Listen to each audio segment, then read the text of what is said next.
Merci à tous et à toutes d'être venus après votre repas, après cette matinée très intéressante et un peu dense. On va reprendre cet après-midi avec une nouvelle table ronde, une nouvelle discussion qui sera plus ancrée dans le décret éducation permanente, quoique, c'est justement l'objet de la discussion, puisqu'on va s'intéresser au changement de titre de décret, puisque dorénavant, le décret vise au développement de l'éducation permanente dans le champ de la vie associative, et donc on va voir en quoi ce changement de nom implique un changement dans nos pratiques, vos pratiques, un changement dans la manière d'appréhender l'éducation permanente. Je vais commencer peut-être par me présenter, et puis présenter les personnes que la FESEF a invitées. Donc je suis Sarah Deliamchine, je suis co-directrice de Présence et Action culturelle, qui est un des mouvements d'éducation permanente sans doute les plus anciens. Et voilà, je vais animer la discussion aujourd'hui avec des personnes qu'il faut généralement peu relancer dans la discussion, donc j'estime mon rôle un peu secondaire cet après-midi. Et donc, peut-être avant de les présenter, vous dire que le décret, il existe depuis 1976 et que la dernière évaluation de 2018 a donné lieu donc, à un nouveau décret entré en fonction en 2019, dont tous les effets et toutes le fonctionnement n'est pas encore en place, puisque, vous le savez, certains éléments, notamment en termes d'évaluation, ne sont pas encore tout à fait effectifs. On l'a abordé indirectement ce matin, d'ailleurs. Donc l'évaluation qui s'est passée en 2018 a été faite conjointement par des représentants du secteur qui étaient dans un comité de pilotage, par l'administration, l'inspection et un représentant du gouvernement.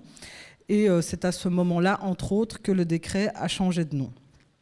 Ce changement de nom, c'est le fruit d'un consensus. C'est la prise, c'est une prise de conscience que le décret tel qu'il fonctionnait était amené à se modifier. Et c'est aussi la prise en compte d'un secteur qui est très riche, très varié, très hétérogène.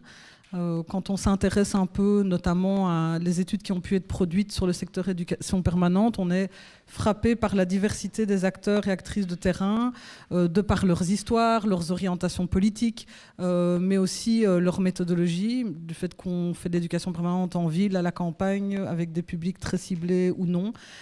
Et donc le changement de nom s'intéresse aussi à cette diversité. Le changement de nom, c'est peut-être aussi le reflet d'une société très complexe, une société qui évolue et la nécessité de pouvoir agir aujourd'hui différemment pour répondre aux enjeux de société environnementaux, sociaux, politiques qui sont les nôtres. Je vais présenter les invités et ensuite je céderai directement la parole. Peut-être vous dire aussi qu'il y aura un temps de questions-réponses comme ce matin. Et donc n'hésitez pas, si vous avez l'occasion, à noter vos remarques, les choses que l'on peut dire et qui vous posent question. Comme ça, au moment du question-réponse, on évite ce moment blanc où personne ne sait trop quoi dire. Voilà. Alors, nous recevons Olivier Vanet, qui est coordinateur du service général de l'inspection de la culture et qui est par ailleurs ancien directeur du centre culturel en Brabant wallon. Nous accueillons Christine Mailly, secrétaire générale du réseau wallon de lutte contre la pauvreté. Bernard Fuselier, qui est chercheur FNRS, qui est aussi sociologue, professeur de sociologie à l'Université catholique de Louvain. Et enfin, Ariane Esten, présidente du Conseil supérieur d'éducation permanente, mais aussi présidente du MOC. Donc voilà, il faut souligner cette double casquette. La rencontre, elle sera organisée comment? Je poserai une série de questions pour commencer, mais on sera aussi ponctué, comme ce matin, par des capsules vidéo qui viennent illustrer quelque part le propos des intervenants, mais aussi la réalité de ce changement de nom de décret. Et donc ces capsules vidéo, elles ont été réalisées avec le CLARA et elles viennent interroger justement ces zones de frontières où l'éducation permanente sort un petit peu de ses limites historiques, vient réinterroger ces pratiques au contact du terrain et comme on l'a dit ce matin, qu'est-ce qui est instituant, qu'est-ce qui est institué et comment ces dynamiques s'illustrent.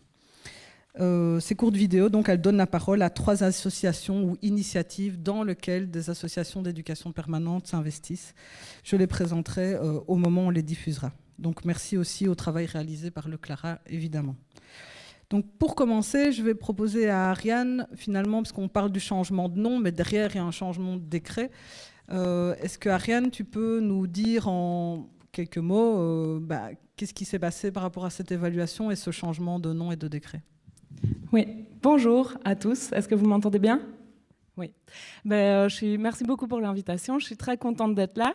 Je pense que vous en avez déjà parlé ce matin, mais pour ceux qui sont arrivés pendant la pause, on se disait que ça pouvait être intéressant de commencer la discussion en remettant un peu l'esprit qui a sous-tendu à la réforme de ce décret, puisqu'évidemment, c'est ça qui conduit au changement de titre et aux discussions qu'on va avoir.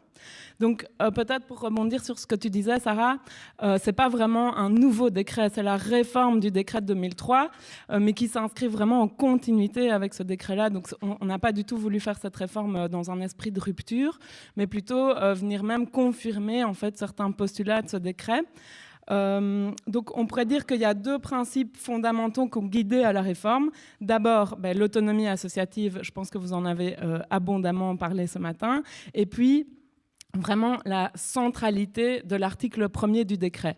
Donc si vous connaissez ce décret, il y a un très bel article 1er, mais c'est vrai que jusqu'alors, la façon d'évaluer si on menait vraiment des activités d'éducation permanente était essentiellement évaluée de façon quantitative.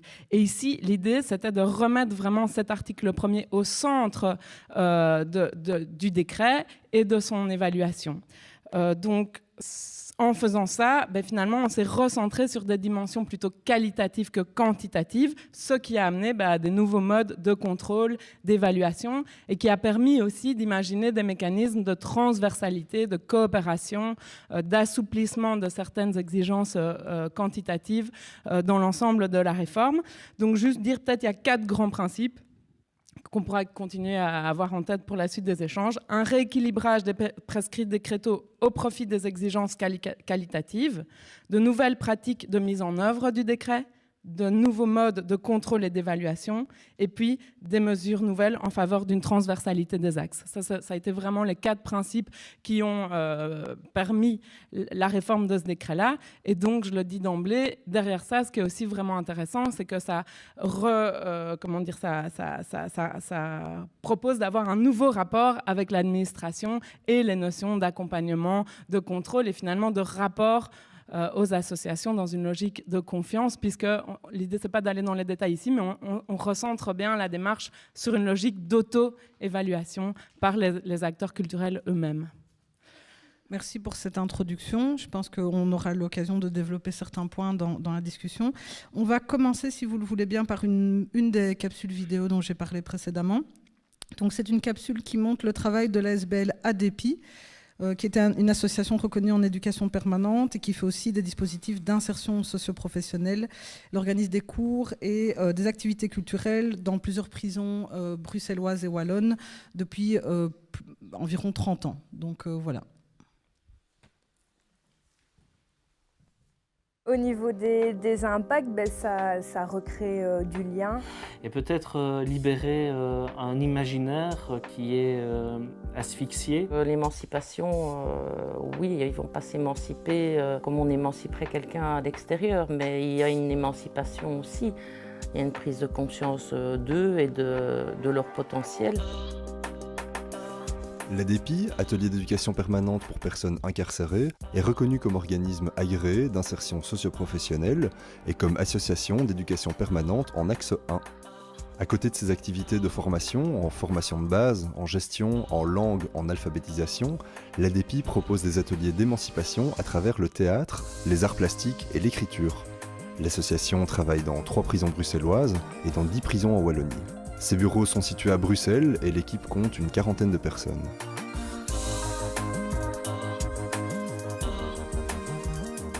Le type d'activité que je propose, ce sont des activités en fait autour de l'art parlé, de la parole et de l'écriture. L'idée en fait, dans un premier temps, c'est de réfléchir à ce que les détenus ont envie de faire. Donc l'activité est là, on rêve à une activité avec l'ADEPI, on propose l'activité aux détenus. Comment je suscite, c'est sur base volontaire. Donc c'est eux généralement qui ont un intérêt ou une curiosité à suivre le projet. Et puis en fonction de leurs attentes, de ce qu'ils ressentent, etc. par rapport à celui-ci, ils continuent ou ils arrêtent, on va dire. Mais je veux dire, généralement quand ils continuent, ils vont au bout. On a plusieurs volets à notre agrément, dont les formations.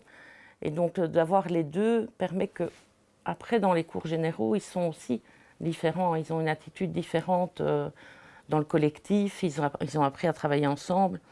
Parce qu'en général, on fait de moins en moins au niveau de l'éducation, on est plus dans l'individuel. Souvent, les gens qui ont participé à des ateliers ou qui participent régulièrement sont plus ouverts au niveau des cours aussi. Et puis, il y a certaines barrières et certaines choses qui tombent parce qu'ils ont souvent en prison une posture qu'ils doivent avoir. Et donc, ce travail en parallèle avec l'EP permet ce genre de travail collaboratif qui n'ont pas forcément et qui est important, réapprendre à faire confiance aux autres, à se faire confiance à soi-même.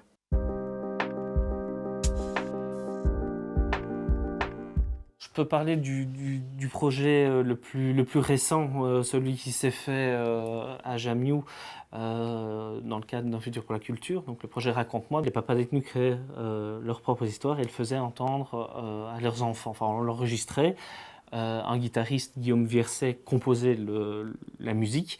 Et l'idée, c'est que l'enfant puisse entendre la voix de son papa quand il le souhaite. Quand on publie quelque chose qu'ils ont produit, soit dans le journal Oxygène qu'on réalise ici au bureau ou dans des publications extérieures auxquelles on participe, ils sont toujours très très fiers et fiers de pouvoir montrer à leur famille qu'ils ne sont pas que des détenus, qui sont capables de faire d'autres choses.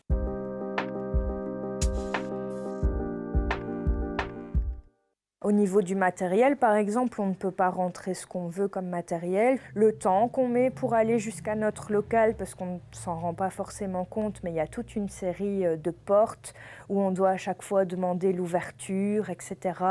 On passe au portique, nos affaires passent au détecteur, etc. C'est vraiment un travail de préparation. Autant préparer l'atelier en lui-même, ce qu'on va proposer devant le groupe, mais aussi tout ce qui se trouve à côté qui est à bien réfléchir. Après, il y a aussi les conditions de la prison qui font que s'il y a un manque de personnel, on ne peut pas aller parce que la sécurité n'est pas assurée. Et puis aussi les directions qui croient ou pas dans ce qu'on fait et qui ne mettent pas ça sur le compte de l'occupationnel. Parce que beaucoup disent oui, mais ça c'est pour les occupés, c'est pas essentiel. Et donc on le ressent fort au niveau des activités d'EP qui sont plus considérées comme de l'occupationnel plutôt que comme quelque chose d'important. Ils ne voient pas ce qu'il y a derrière. Il y a des directions qui sont très soutenantes, mais d'autres qui ne le sont pas.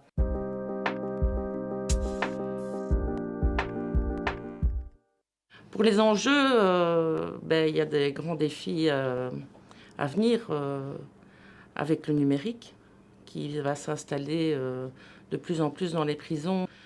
Donc tout le travail d'EP va être de plus en plus compliqué parce qu'on ne peut pas faire de l'EP en individuel, on ne peut pas travailler toutes ces questions de société en tête-à-tête derrière un écran d'ordinateur. Donc, Pour rejoindre ce que Pascal disait, on espère que nos activités vont pouvoir reprendre en groupe parce que de l'individuel, c'est pas tenable. Pour les cours plus classiques de français, de culture générale, de mathématiques, c'est déjà compliqué, mais alors pour les ateliers d'éducation permanente, c'est mission impossible. Après, on a tout le combat aussi vers l'extérieur. Et là, de plus en plus, on essaye de collaborer avec d'autres associations qui ne sont pas dans les milieux carcéraux. Parce que c'est important de s'ouvrir à l'extérieur et ne pas rester entre personnes qui travaillent en prison et s'autosatisfaire de ce qu'on fait. Il faut aller se confronter et en même temps confronter les gens à la prison et au regard qu'on peut avoir sur eux.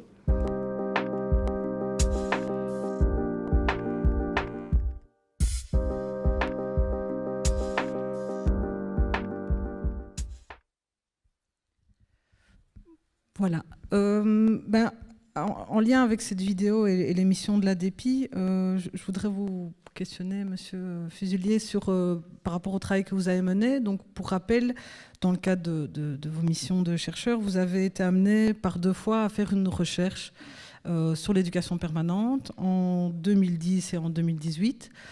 Et la recherche de 2018 s'est menée conjointement au travail du comité de pilotage et a pu nourrir par ailleurs les discussions de cette réforme.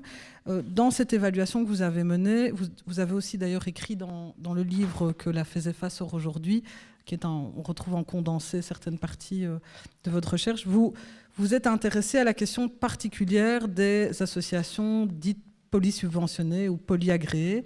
On l'a évoqué ce matin, notamment avec la situation de mouvements comme Lire et Écrire ou autres. Et donc, moi j'avais 2 questions à vous poser. C'est d'une part, qu'est-ce qui fait qu'à un moment donné, cette particularité-là a fait l'objet d'une recherche? Pourquoi ce critère-là plutôt qu'un autre? Pourquoi est-ce qu'on n'a pas étudié l'impact du travail EP en zone urbaine et en zone rurale? Pourquoi c'est le polysubventionnement qui a été évalué, en tout cas pour lequel vous avez fait une recherche? Et d'autre part, qu'est-ce que vous retenez de cette recherche que vous avez menée sur les associations elles-mêmes? Pour rappel, vous avez, je pense, interrogé une dizaine d'associations avec des profils, une trentaine vraiment variés, des mouvements, des associations reconnues dans 1, 2, 3 axes. Voilà. Bien, merci pour cette question, merci pour cette invitation. Je suis très heureux d'être parmi vous. Étant aussi le moins expert, donc je vais me nourrir de ce que je vais entendre. Peut-être avant de répondre à votre question ou à vos questions, je voudrais quand même revenir sur le changement de nom, parce que c'est quand même fondamental. Si je reprends le décret tel qu'initialement avait été intitulé, c'était le décret relatif au soutien de la vie associative dans le champ de l'éducation permanente, et qui a été complètement retourné, qui est devenu le décret relatif au développement de l'action d'éducation permanente dans le champ de la vie associative.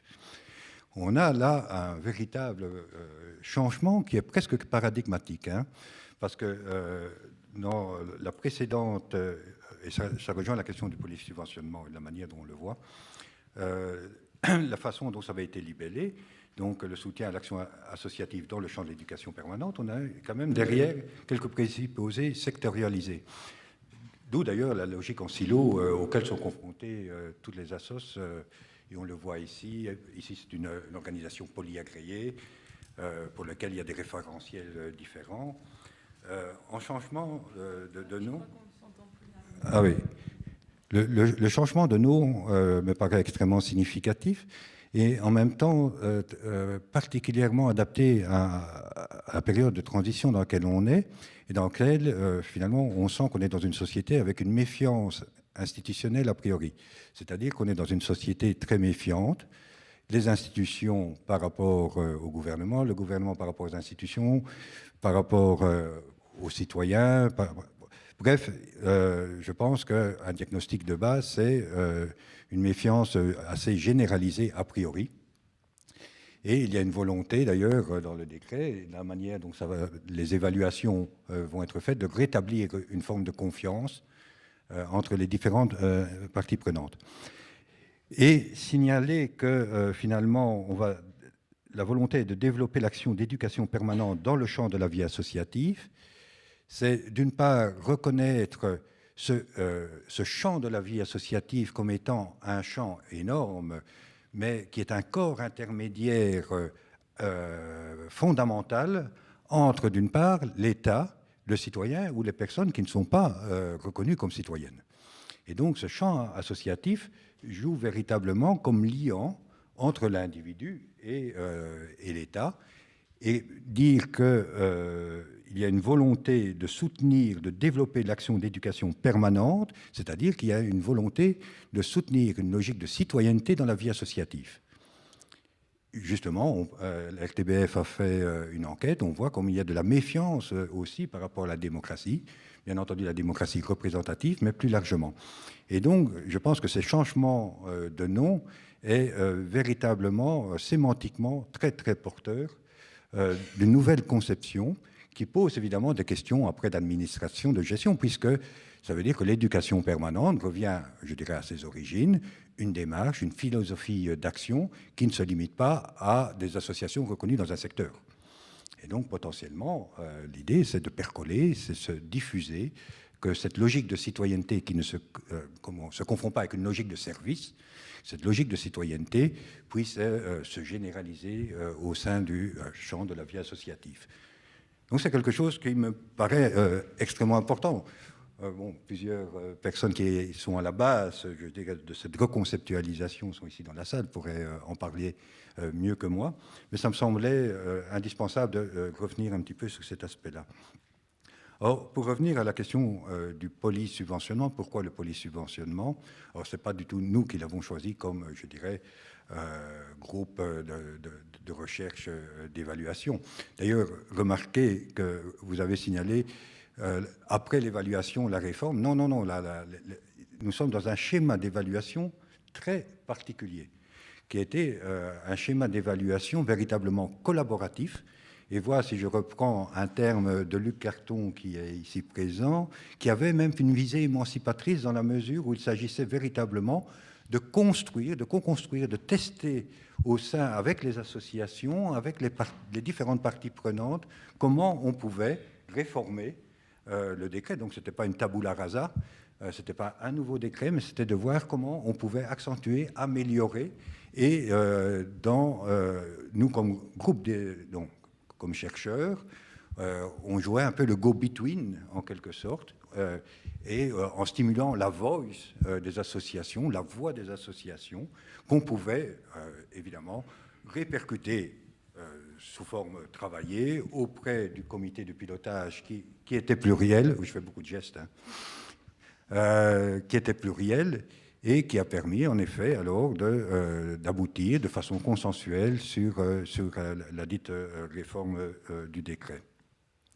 Donc, modalité d'évaluation très spécifique, d'accompagnement. Donc, il y avait déjà dans l'esprit des personnes qui ont initié la réforme quelques questions fondamentales, des perspectives de réforme, et il nous a été demandé comme groupe de recherche de pouvoir les tester. Alors, en fait, les trois volets de cette démarche d'évaluation collaborative, voire émancipatrice, c'était un volet de tester, de voir la réceptivité en fait, des associations par rapport à un projet de changement des modalités d'évaluation, notamment autour de la question d'une auto-évaluation réflexive. C'est un élément extrêmement important, ça a été mentionné par Ariane, mais du changement dans les modalités concrètes, je dirais, d'administration, en quelque sorte, de l'éducation permanente, puisque ça renvoie à, je dirais, une narration sur ce que l'on fait, en lien avec l'article 1 qui est vraiment au cœur de la perspective. Et donc, nous sommes... ce qui a amené certaines craintes, parfois, par certaines associations, de la dimension subjective et de la demande de pouvoir être accompagné, de pouvoir être encadré pour pouvoir répondre à cela. Parce qu'on sait que les associations inscrites dans l'éducation permanente sont plurielles. Certaines ont une longue histoire dans l'éducation permanente, ont les capacités, maîtrisent véritablement le registre de l'éducation permanente, qui a son propre lexique aussi. D'autres organisations sont plus nouvelles et ne maîtrisent pas encore. Or, si on est dans de la narration, évidemment, on doit pouvoir formuler les choses et les formuler adéquatement. Donc là, il y avait une demande d'accompagnement. Et puis, il y avait deux sous-points, qui étaient d'une part la question du polysubventionnement et de l'autre côté, d'autre part, la question de la mobilisation des publics. Je laisse la question de la mobilisation des publics sur le côté. Et pourquoi la question du polysubventionnement? Là, il faudrait demander aux personnes qui ont déterminé cette thématique, mais probablement en lien, comme je l'ai dit, avec cette perspective de se dire, d'abord, le polysubventionnement est une réalité massive dans les associations. Je rappelle que dans la première évaluation, qui était d'une toute autre nature que nous avions fait en 2010, on voyait que, je dirais, seuls 10% des associations avaient, à travers le décret, suffisamment de ressources pour couvrir plus de 75% de leurs besoins. et souvent des plus petites associations. Donc ça montre très bien la nécessité de pouvoir avoir différentes sources de financement, ce qui ne signifie pas nécessairement du polyagrément, mais de pouvoir combiner différentes sources de financement. Et la question qui était posée, c'était de voir un petit peu, mais comment ces différentes sources de financement étaient intégrées par les associations ou articulées autour de l'éducation permanente. Sachant qu'il y avait, mais Jean Blairon en parlerait mieux que moi, il y avait aussi quand même, de la part des acteurs de l'éducation permanente, et pas uniquement d'éducation permanente, le sentiment qu'à la fois c'est une nécessité, à la fois c'est une volonté, et d'autre part, ça pose un problème de relation avec l'administration où il y a le sentiment qu'il y a de la méfiance a priori sur le fait qu'on veut toujours plus de sous et qu'on va pouvoir... Et donc, c'était aussi de voir comment le polysubventionnement était intégré dans l'action des associations. Avec 3 types, je dirais, dans notre petit échantillon, donc comme j'ai dit, une trentaine d'associations, ça fait à peu près 10%. Mais avec un travail qualitatif, on a fait des focus group, on a fait des entretiens, des restitutions, donc c'était un travail quand même intensif, que des organisations intègrent le polysubventionnement dans ce qu'on a appelé une logique extensive, c'est-à-dire que ce sont des organisations historiquement bien ancrées dans l'éducation permanente, et puis à un moment donné, pour des besoins liés au public, de nouveaux besoins qui émergent, recours à d'autres types de financement, voire d'agrément, pour pouvoir étendre la logique d'éducation permanente dans d'autres secteurs. Pour d'autres, nous sommes dans une logique plutôt d'inclusion de l'éducation permanente, c'est-à-dire qu'elles partent d'un autre domaine et, à un moment donné, voient dans l'éducation permanente une possibilité d'élargir leur action. Et ce qu'on a observé, c'est que dans cette logique inclusive, alors plus extensive, inclusive, l'éducation permanente devient progressivement, je dirais, une philosophie transversale à l'association. Et enfin, on a un troisième type d'associations qui, d'emblée, ne sont pas, je dirais, n'ont pas un référentiel unique. D'emblée, se sont construites dans une pluralité d'actions et de subventions en fonction de leurs projets. Et donc, le polysubventionnement est une réalité d'emblée de leur mode d'action. Alors, ce qui ne se confond pas tout à fait avec ces 3 logiques, c'est les 3 types de configurations qu'on a dégagées. C'est d'une part des associations donc, qui voient dans le polysubventionnement une nécessité pour le plein développement de l'éducation permanente. C'est, d'autre part, des associations qui voient dans le polysubventionnement la possibilité de faire émerger de nouveaux besoins, de nouveaux enjeux, grâce à l'hybridation des logiques. Et enfin, ce sont aussi, un troisième type, des associations qui veulent préserver leur autonomie associative et notamment leur indépendance par rapport aux sources de financement, notamment parce que là aussi, il y a des craintes que les transformations de conjoncture politique, etc., économiques, peuvent impacter leur capacité à mener à bien leurs projets. Et donc, le polysubventionnement est une manière aussi de se garantir une forme, je dirais, d'indépendance par rapport à l'une ou l'autre source de financement. Bien entendu, cette question du polysubventionnement a des impacts sur l'organisation, les difficultés de trouver les transversalités, un travail de justification d'administration qui est parfois très lourd à porter, une demande générale, mais là je vais évidemment rien apporter de neuf, c'est quand même de diminuer la charge administrative.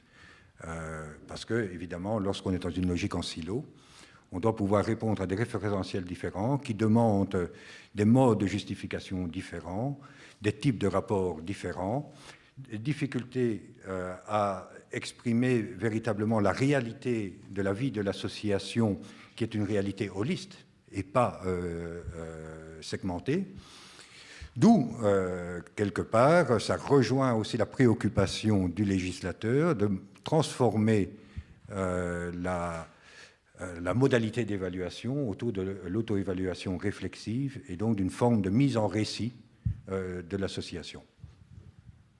Pour ce descriptif quand même assez complet de ce que vous avez pu observer. J'invite vraiment les participants qui ont reçu le livre, parce que dans le livre, il y a vraiment est extrait de cette recherche, toute cette partie-là. Et je pense que vous déployez aussi comment les enjeux au niveau du travail, vraiment comment ce polysubventionnement pèse parfois sur les équipes, aussi sur les directions qui sont confrontés à une charge administrative, mais qui, dans en tout cas 2 modèles que vous définissez, sont amenés aussi à faire vivre la logique éducation permanente, sont porteuses du projet dans les autres secteurs de reconnaissance. Et donc ça, je trouve, c'est vraiment intéressant aussi de voir comment les stratégies mises en place pour faire vivre l'éducation permanente en dehors de simplement la question décrétale, et comment dans les associations on fait vivre la philosophie de l'éducation permanente. Il faut des acteurs qui assurent cette transversalité à l'intérieur même de l'association. Et des acteurs même en dehors, comme la FESEFA peut le faire par ailleurs. Je vais me tourner vers Christine. Si je me retourne vers toi, c'est aussi parce que sans doute le réseau, de ce point de vue-là, est un acteur qui agit sur plusieurs terrains avec des spécificités parfois différentes. Et donc, je voulais savoir comment, par rapport à cet exposé de M. Fuselier, toi, tu te retrouvais dans ces 3 idéotypes finalement de polysubventionnement entre l'extension, l'inclusion ou une polysubventionnement assumé dès le départ, et comment ça s'incarnait en fait dans le fonctionnement du réseau, le fait que vous soyez reconnu en EP, mais pas que. Oui, merci. Merci aussi de m'avoir invité. Et puis, je vais essayer de me scotcher ou de me déscotcher, je ne sais pas ce qu'il faut dire, de tout ce qui vient d'être dit maintenant. Moi, au niveau du réseau wallon, je pense que on ne s'est pas posé la question de savoir est-ce qu'on a envie d'être polysubventionné ou pas. On s'est dit que si on voulait avoir les moyens de mener une action politique avec les gens, parce que moi j'estime que faire de l'éducation permanente, c'est faire de la politique avec les gens, c'est faire de la démocratie avec les gens, etc. Il fallait qu'on aille chercher les outils là où ils sont. Alors on peut regretter, ça m'énerve aussi, le silo justifié, etc. Mais l'intérêt, c'est d'aller chercher des outils à articuler, et dans l'articulation, c'est vrai qu'au réseau, nous, on a été reconnus en éducation permanente après d'autres choses. Alors après avoir eu des conventions surtout, mais par contre, la manière dont on est passé dans d'autres niveaux de pouvoir, de convention à un décret, par exemple en région wallonne, le décret en région wallonne, avec toutes les imperfections qu'il a, il est terriblement pétri d'éducation permanente. Donc on a cherché, en fait, nous, toujours, à ce que la philosophie, l'idéologie, les enjeux que porte la notion d'éducation permanente, l'esprit de l'éducation permanente, qui est repris dans le décret à travers tous les termes utilisés, exercice du droit, démocratie, égalité, progrès, justice sociale, etc., que tout ça se retrouve dans les autres... aux autres niveaux de pouvoir où on a essayé d'influencer les choses lorsqu'il s'est agi de construire les dispositifs. Et donc au réseau, c'est plutôt la lame de fond, c'est l'éducation permanente partout, au sens de son esprit et de sa philosophie. Le décret est un outil qui le soutient fortement pour pouvoir mener des actions. Moi, j'aime bien le mot action, je vais y revenir. Pour pouvoir mener des actions avec les gens, mais aussi pour pouvoir influencer l'ensemble du périmètre à travers lequel on existe. L'autre élément qui fait notre positionnement au réseau, nous, c'est de définir les positionnements du réseau à partir de ce qui est émergent, émanant des populations. C'est ça qui compte pour nous. Quand on utilise le terme émergence pour nous, ce n'est pas de se demander comment on va faire du neuf, comment on va se réunir ensemble pour se demander sur quelle matière travailler qui serait nouvelle. C'est de se dire toujours comment est-ce qu'on est ancré dans les populations en écoutant ce qu'elles ont à dire pour voir ce qui peut émerger d'elles, qui est à prendre en compte à travers l'outil éducation permanente qui complète une série d'autres outils, mais à travers l'esprit d'éducation permanente. Et moi, je relie ça à une logique de prévention naturelle. Au réseau, on parle souvent de prévention naturelle, on parle beaucoup dans la société de prévention générale, etc. Ce qu'on met derrière les mots prévention naturelle au réseau, c'est précisément de pouvoir, avec les gens, créer le rapport de force qui conduira à, à ce que les gens accèdent à des droits qui font qu'il n'y aura plus à être dans la réparation, mais au contraire dans une logique de prévention naturelle. Et je pense que le grand danger en éducation permanente, c'est quand on flirte avec la réparation. Ça, c'est mon point de vue. Je pense que quand on est acteur d'acquisition de droits, de conquête de droits, de prise de parole des gens pour arriver à conquérir ce droit, on est pleinement dedans. Lorsque, et c'est pas facile, hein, dans une société comme maintenant, on flirte avec la réparation, ça me paraît plus compliqué. Donc voilà. Donc moi j'aime bien, en tout cas dans le développement de l'action éducation permanente dans le champ de la vie accessible, j'aime bien le mot action aussi parce que je pense que l'éducation permanente, pour moi, c'est pas de la... Bien sûr, il faut réfléchir, bien sûr, il faut discuter, bien sûr, etc. Mais il faut en fait, me semble-t-il, arriver, et c'est pas facile, c'est des gros défis, à construire avec les gens ce qui fera l'action qu'ils porteront avec nous et à aller jusqu'à essayer qu'ils deviennent porteurs du processus d'éducation permanente. Et j'ai envie de dire que d'une certaine façon, ils impactent quasiment en termes de formation, d'information, de remise en question, etc., les décideurs auxquels ils s'adressent lorsqu'ils sont porteurs eux-mêmes de la démarche pour essayer de changer les choses. Donc, allez, si on est un peu ambitieux, c'est se dire que c'est les gens qui, à un moment donné, font de l'éducation permanente avec les autorités politiques, les corps intermédiaires, les décideurs, etc., forts de ce qu'eux auront construit comme dispositif, de ce qu'ils construisent comme dispositif pour pouvoir avancer dans la société. Merci beaucoup Christine pour cet éclairage ancré dans la réalité du réseau wallon. Je vais vous proposer maintenant de regarder une seconde capsule vidéo. Et donc cette capsule s'intéresse au travail du Centre Franco Basaglia, qui est une association d'éducation permanente reconnue et qui fait tout un travail autour du concept de psychiatrie démocratique. Et donc voilà, dans la vidéo, on voit bien, ils sont basés à Liège, notamment dans un ensemble associatif qui regroupe plusieurs associations qui ont des missions variées.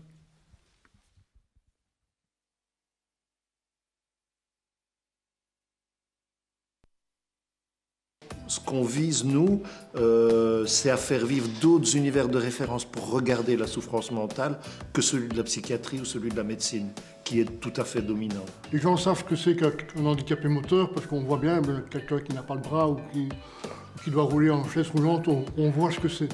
La santé mentale, c'est plus difficile à cerner, en fait.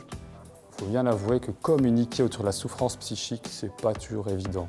C'est pas toujours très appelant et donc il faut trouver comment faire des rebonds avec des autres, comment aussi arriver à toucher nos collègues proches, donc c'est-à-dire au sein du cheval bleu pour continuer à me faire tourner une pensée à l'intérieur et puis aller toucher plus loin. Créé en 2003, le centre Franco Basaglia, situé dans le quartier d'Outremeuse à Liège, est reconnu en éducation permanente en axe 3. Le centre a pour mission de développer et de soutenir des pensées critiques, des propositions politiques et des expériences concrètes inspirées de la vie des personnes aux prises avec des troubles psychiques.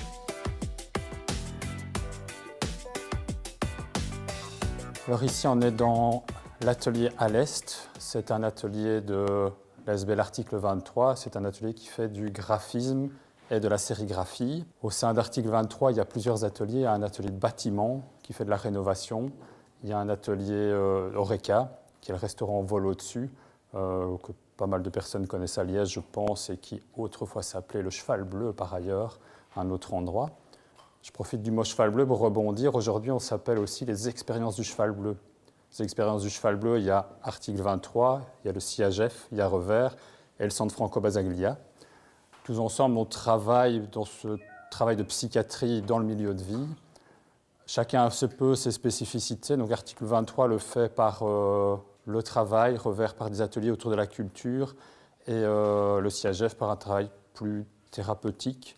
Tandis qu'au Centre Franco-Basalia, nous, comme on a une reconnaissance sur l'écriture, on a eu ce travail d'écriture pendant de longues années qu'on continue à faire et qu'on essaye d'articuler aussi avec d'autres types d'animation. Quand on parle du Centre Franco-Basalia, en fait, c'est dommage que ça s'appelle centre, parce que les gens, ils croient tous qu'on a un endroit où il y a des personnes avec des souffrances psychiques dont on s'occupe pendant la journée, quelque chose de ce genre-là. Mais pas du tout. Donc, nous n'avons pas d'usagers du Centre Franco-Basalia, évidemment. Donc, on travaille avec les publics qui sont dans les associations autour de nous, tant les travailleurs que les membres et usagers de ces associations. Souvent, quand on explique ce qu'on fait ou quand on évoque le Centre Franco-Basalia, notamment en fonction du nom, le Centre Franco-Basalia du nom d'un psychiatre italien des années 60, les gens disent « Ah oui, c'est l'antipsychiatrie ». Et en fait, à ce moment-là, nous, on meurt, on dit « Non, pas du tout, qu'est-ce que vous racontez? C'est pas du tout l'antipsychiatrie, c'est la psychiatrie démocratique ». Il s'agit de faire vivre dans la cité, dans la vie, les formidables questions que posent les existences marquées par les troubles psychiques. Oui, moi j'ai été hospitalisé entre 2007 et 2011. Et puis à partir de 2011, j'étais en habitation protégée. Et c'est en étant là qu'on m'a proposé d'aller à l'ASBL Revers. Donc je me suis présenté là-bas et j'ai choisi différentes activités. Il y avait atelier expression, atelier photo, atelier cuisine. Quand je suis dans le monde normal, je vais dire entre guillemets, parfois quand j'explique ma situation d'invalide et de malade psychiatrique, je sens bien que l'intégration dans le monde normal est difficile. Donc je trouve que le fait de pouvoir aller à Revers et de rencontrer des gens qui ont les mêmes difficultés que moi, ça m'aide beaucoup. Je me souviens quand, je crois que c'était en 2018, Revers avait organisé un stage pendant l'été, un stage de théâtre. Et donc lors de cette semaine de stage, à la fin de la semaine, on a fait un spectacle. Et il se trouve que Christian a été spectateur de ce spectacle. Et c'est là qu'il m'a proposé de faire une lecture à l'occasion de la semaine de la santé mentale à Namur. Au niveau éducation permanente, ne pas travailler que dans le champ de l'éducation permanente, sinon on n'arrive pas à apporter quelque chose. Donc c'est toujours travailler avec des milieux qui sont, eux, les milieux de la santé mentale, ou des milieux sociaux, ou des milieux plus politiques, pour que ça prenne place dans la cité et dans un mouvement plus général. En tout cas, c'est toujours ce qui est espéré. Mais si on ne le fait que dans le champ associatif éducation permanente, on n'arrive pas à grand-chose. En tout cas, c'est ce qu'on pense. Vers l'extérieur, il y a une chose qu'on fait pour le moment, c'est de construire avec d'autres associations qui travaillent sur les mêmes problématiques que nous et qui ont une reconnaissance en éducation permanente. On a construit notre nouveau plan quinquennal ensemble, les trois associations. Ce qui nous intéresse, nous, c'est la force d'innovation de l'associatif. C'est-à-dire l'associatif qui ne se laisse pas, comme les existences des personnes avec des souffrances psychiques, qui ne se laissent pas mettre en forme. Il y a une vitalité associative qui permet de ne pas rendre les choses inertes.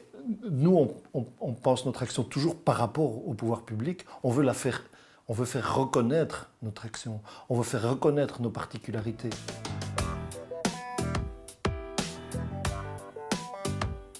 Je souffre d'un certain cloisonnement dans la société. C'est qu'il y a des activités pour les fous et ceux qui ne sont pas fous sont ailleurs. Et moi, j'aimerais bien décloisonner tout ça. J'aimerais bien être avec tout le monde. Et un dernier gros mot qu'on n'a pas encore sorti, qui est quand même dans les références importantes du Centre Franco-Basalia, c'est la démocratie culturelle. C'est vrai que pour nous, le fond, une des manières de regarder notre action, c'est de dire les différences, les singularités des gens, notamment de ces gens-là, mais de tous les gens, on peut les mettre au travail pour construire une société, pas simplement une société du vivre ensemble et gna gna gna, une société où on joue les confrontations, des manières de regarder le monde et ce que c'est l'humanité, une vie digne et toutes ces choses-là. Par exemple, avec l'ASBL Revers, il y a parfois des expositions qui sont faites d'œuvres de Revers et qui sont mélangées avec des œuvres d'artistes du monde normal, je veux dire. Donc là, c'est une manière aussi d'essayer de décloisonner la situation.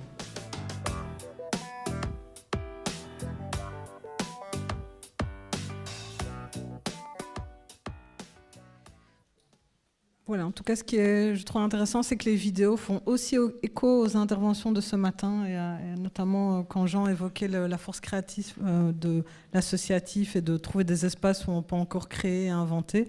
Olivier Vanet, je voudrais vous demander assez simplement, finalement, voilà, de quoi on parle quand on parle du développement de l'action d'éducation permanente dans le champ de la vie associative. De quoi on parle finalement? Je pense qu'on parle d'un renversement que Bernard a souligné, et donc j'y reviendrai pas, mais d'un renversement qui met aussi en tension deux termes qui sont chacun en tension aujourd'hui. Évidemment, la question de l'action d'éducation permanente, alors l'action qui redit aussi, qui repositionne aussi la question de l'action militante, hein, pour reprendre peut-être ce que Christine disait, mais aussi l'action d'éducation permanente comme méthode, comme outil. Et là, je pense qu'on a un enjeu démocratique majeur aujourd'hui sur le repositionnement au début du titre de cette notion-là.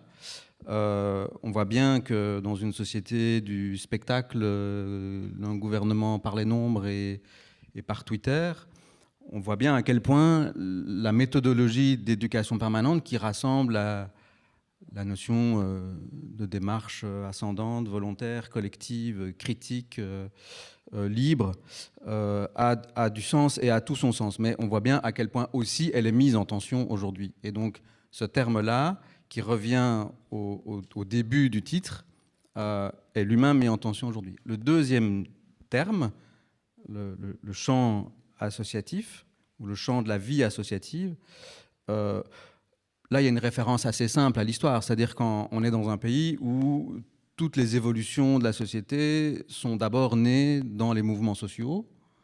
On est dans un état qui est relativement faible, hein, en position de recul.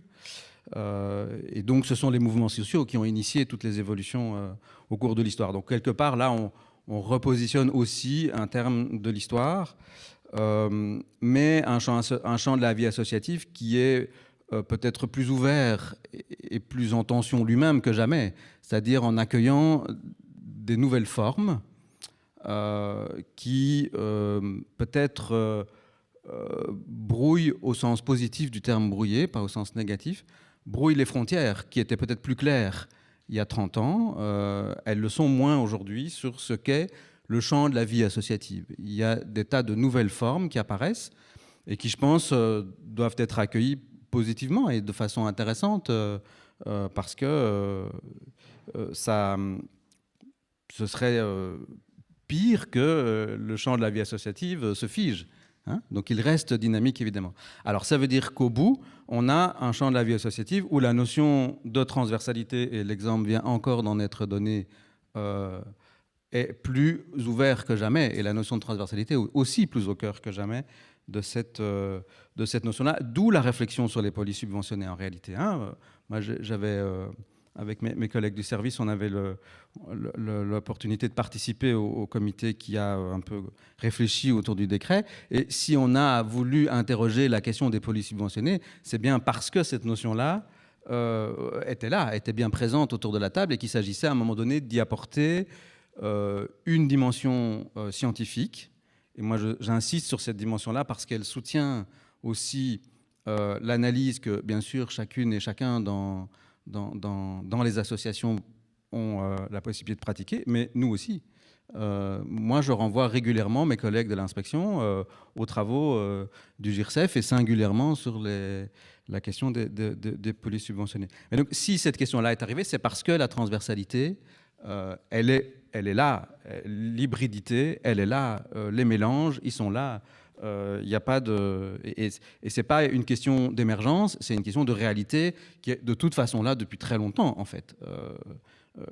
La notion d'émergence là-dessus, c'est la couche la plus contemporaine, mais en réalité, elle est là depuis bien longtemps. Et donc, le renversement de titre, il est aussi l'affirmation d'une mise en tension de plusieurs notions qui sont elles-mêmes en tension et qui sont, à mon avis, l'objet potentiel et réel auprès des uns et des autres de nombreuses recherches. Alors, la question qui s'est posée à nous, comme étant un des acteurs qui, dans la chaîne de ceux qui regardent ce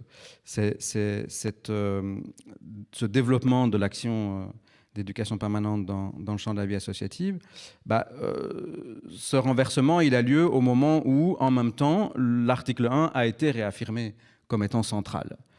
Et ça, c'est une dimension drôlement importante de la réforme, c'est que l'article 1 n'a pas été mis en tension. En réalité, il a été réaffirmé. Il a été interrogé, bien sûr, mais il a été réaffirmé comme étant l'identité, d'une certaine façon, de ce qui réunissait l'ensemble des acteurs autour de la table. Et la manière de regarder cette dimension-là de l'action, c'est ce qu'on a appelé l'auto-évaluation réflexive. Et c'est un principe général qu'on essaye de voir se généraliser dans l'ensemble, auprès de l'ensemble des secteurs de l'administration de la culture, c'est que le premier lieu de l'évaluation, ce soit l'opérateur ou l'association lui-même ou elle-même.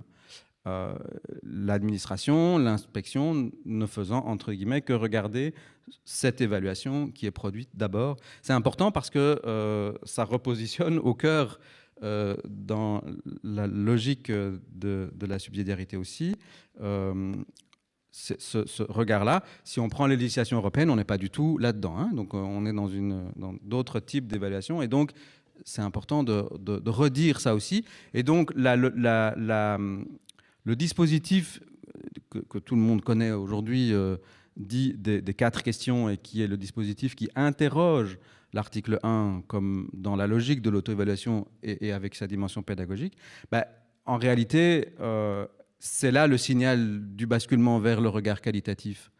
Là où le décret est un décret très mécanique, quantitatif, d'accord ? Et on me posait la question, mais pour l'inspection, ça rend le travail plus important. Cette discussion que vous avez eue, probablement, oui, je l'ai eu, mais on l'entend souvent. Donc c'est pour ça que je me permets de la remobiliser ici. C'est une question qu'on entend souvent. Oui et non, c'est-à-dire le principe de l'inspection, c'est que chaque inspecteur mène son travail d'instruction, et puis les avis sont mutualisés, sont partagés entre collègues de l'inspection, avec les collègues du service de l'éducation permanente aussi. Donc il y a un travail collaboratif qui s'installe avant que ça devienne l'avis définitif. Vous ne pouvez pas imaginer les heures de débat qu'on peut avoir sur est-ce qu'une étude est une étude ou est-ce qu'une étude n'est pas une étude. Et bien nous, on trouve que c'est plus intéressant d'avoir ce débat-là sur quelle est la dimension associative de l'association, quel est l'exercice des droits, quelle est la dimension critique, et donc de centrer le regard sur, d'une certaine façon, le contexte et les conditions de ce qui est produit, plutôt que ce qui est produit lui-même dans sa dimension mécanique et quantitative. Alors quand je dis ça, évidemment, les critères quantitatifs n'ont pas été retirés du décret, donc on continue à les regarder, puisque c'est ce que le gouvernement nous a demandé de faire, et parce qu'aussi, probablement qu'à un moment donné, avoir des repères, des balises est essentiel, important pour qualifier, mais ce sont plus des balises, des repères que des frontières. Et cette évolution-là est une évolution que, en tout cas au niveau de l'inspection, on estime intéressante, parce qu'elle va faire avancer potentiellement plus le schmilblick que simplement qualifier une heure d'animation contre une autre heure d'animation. Il n'y a rien qui ressemble plus à une heure d'animation ou qui ressemble moins à une heure d'animation qu'une autre heure d'animation, bien sûr.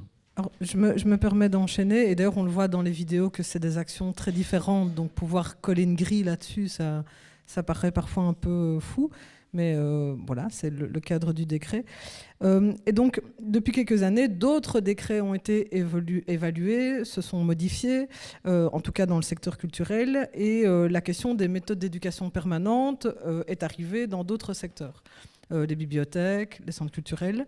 Et donc, est-ce qu'il y a une volonté, quelque part, des autorités une volonté de contaminer, il faut faire attention aux mots qu'on utilise depuis quelques mois, mais j'ose, de provoquer une contamination de l'éducation permanente, de sa philosophie, dans d'autres endroits que dans le secteur à part entière, et comment ça va se traduire demain, maintenant que c'est le décret éducation permanente lui-même qui change de nom, donc alors que les autres décrets ont changé précédemment.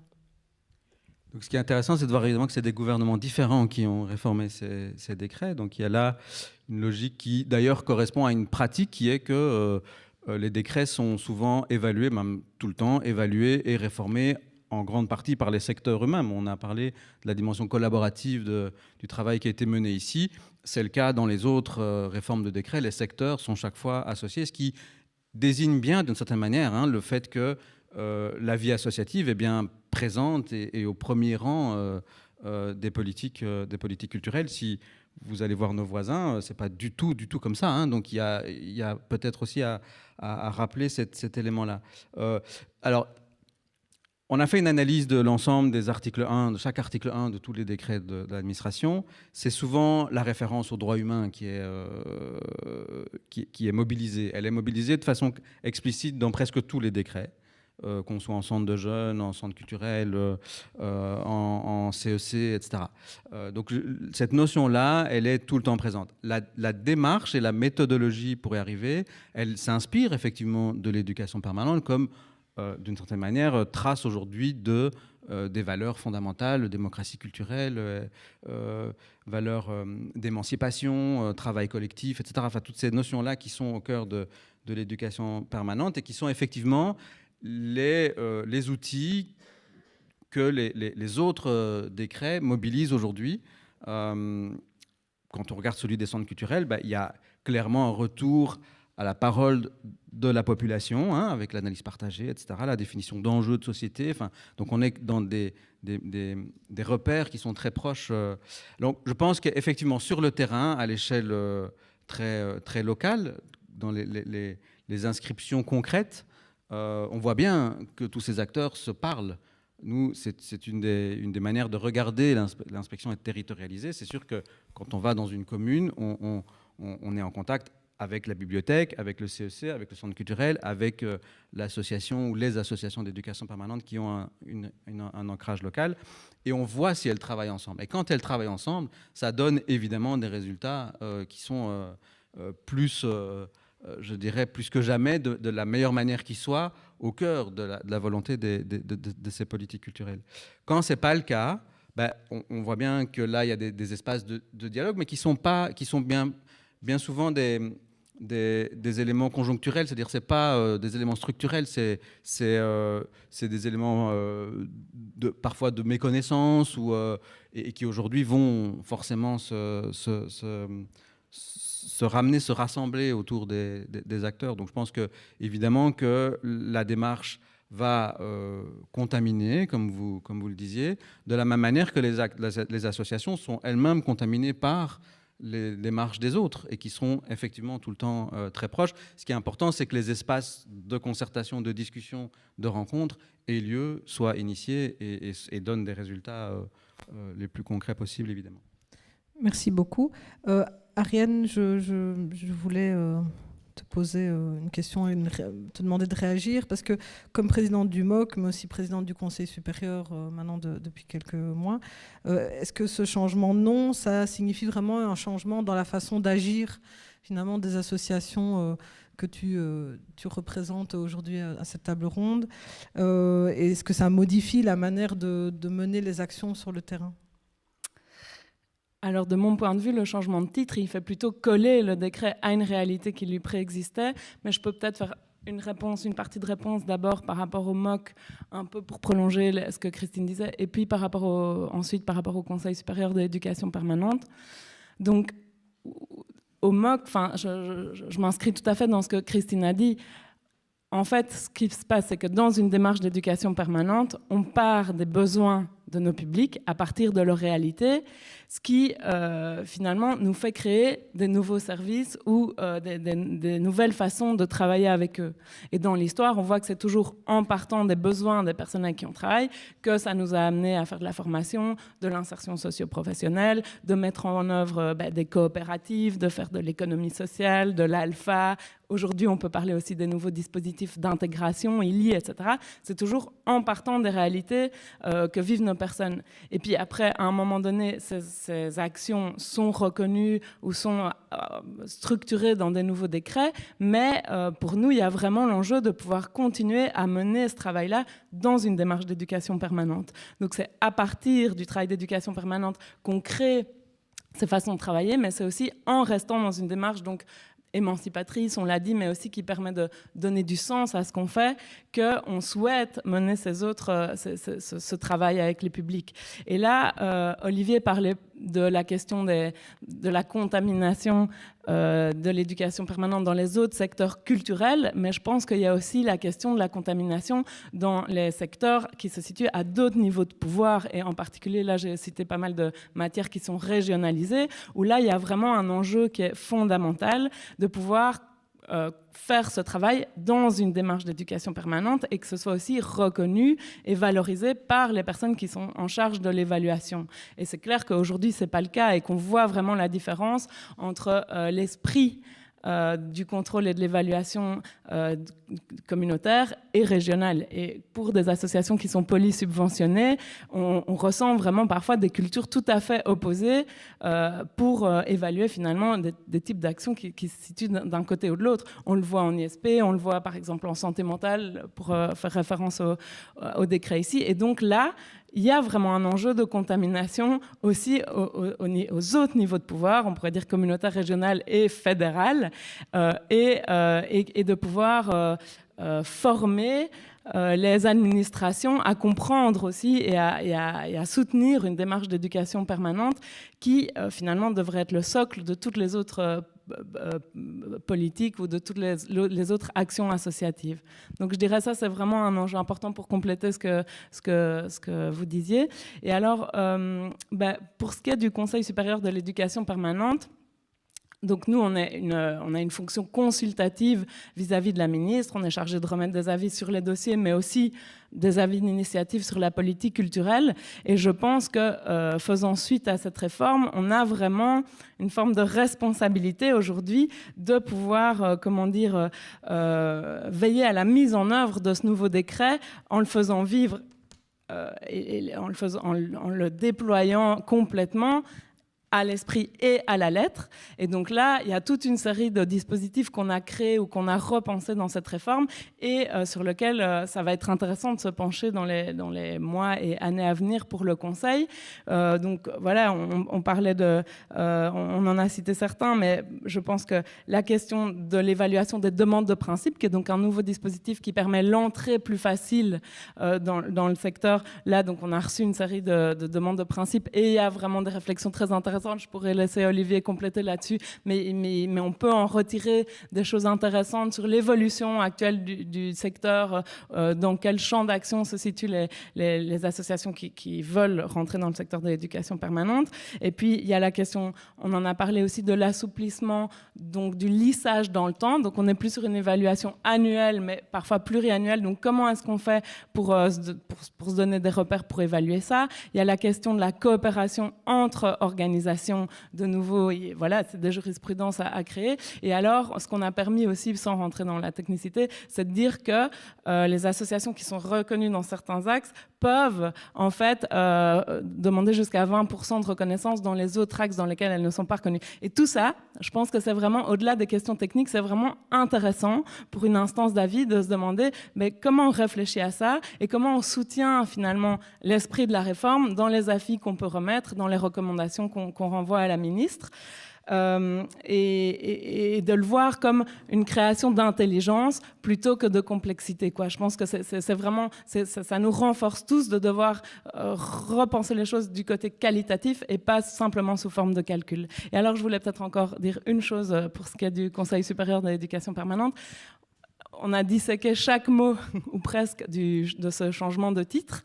Il y a aussi vraiment, je voulais insister sur la question du développement.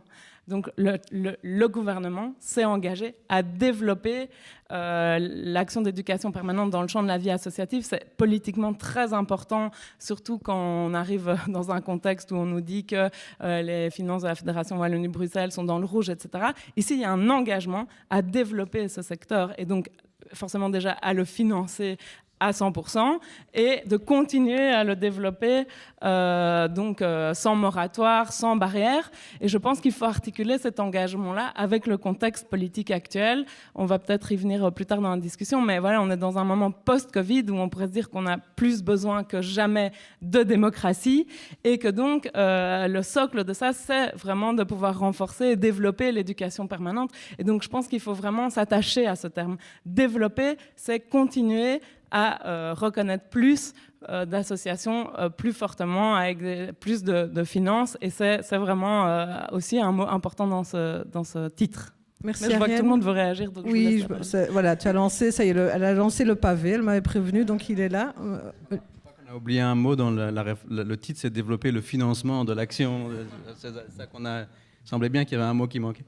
Non, je voulais juste revenir sur la question des demandes de principe. Je fais très court, mais on a deux tours, là, pour le moment, de recul. Donc, c'est très peu, évidemment, et on n'a pas encore fait d'évaluation complète, donc je n'irai pas sur le... Mais 2 tours, 80 demandes. C'est intéressant, le regard exogène sur le secteur.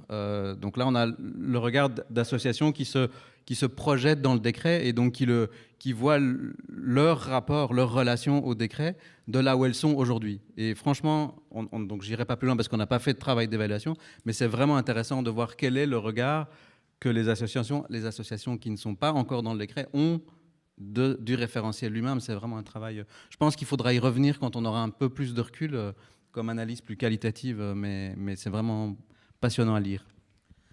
Christine, tu voulais réagir ? Je ne sais pas si c'est une réaction, mais ce qui se dit m'amène à... Enfin, j'étais dans ma tête à un élément suivant. C'est parce que j'y pensais en référence aussi à une capsule, à ce que tu disais, enfin ce qu'on dit, etc. C'est que je trouve que le champ de l'éducation permanente et la manière de travailler en éducation permanente offre un espace par rapport aux populations qui est une espèce d'inconditionnalité, de participation possible et du fait de ne pas être morcelé en tranches de saucisson comme quand même ça existe dans beaucoup de secteurs. On prend, là, si on était en médecine, on prend l'estomac ou le pied, etc. Ben, c'est la même chose dans plein de secteurs. On prend le morceau de la formation, on prend le morceau d'eux, on prend le morceau...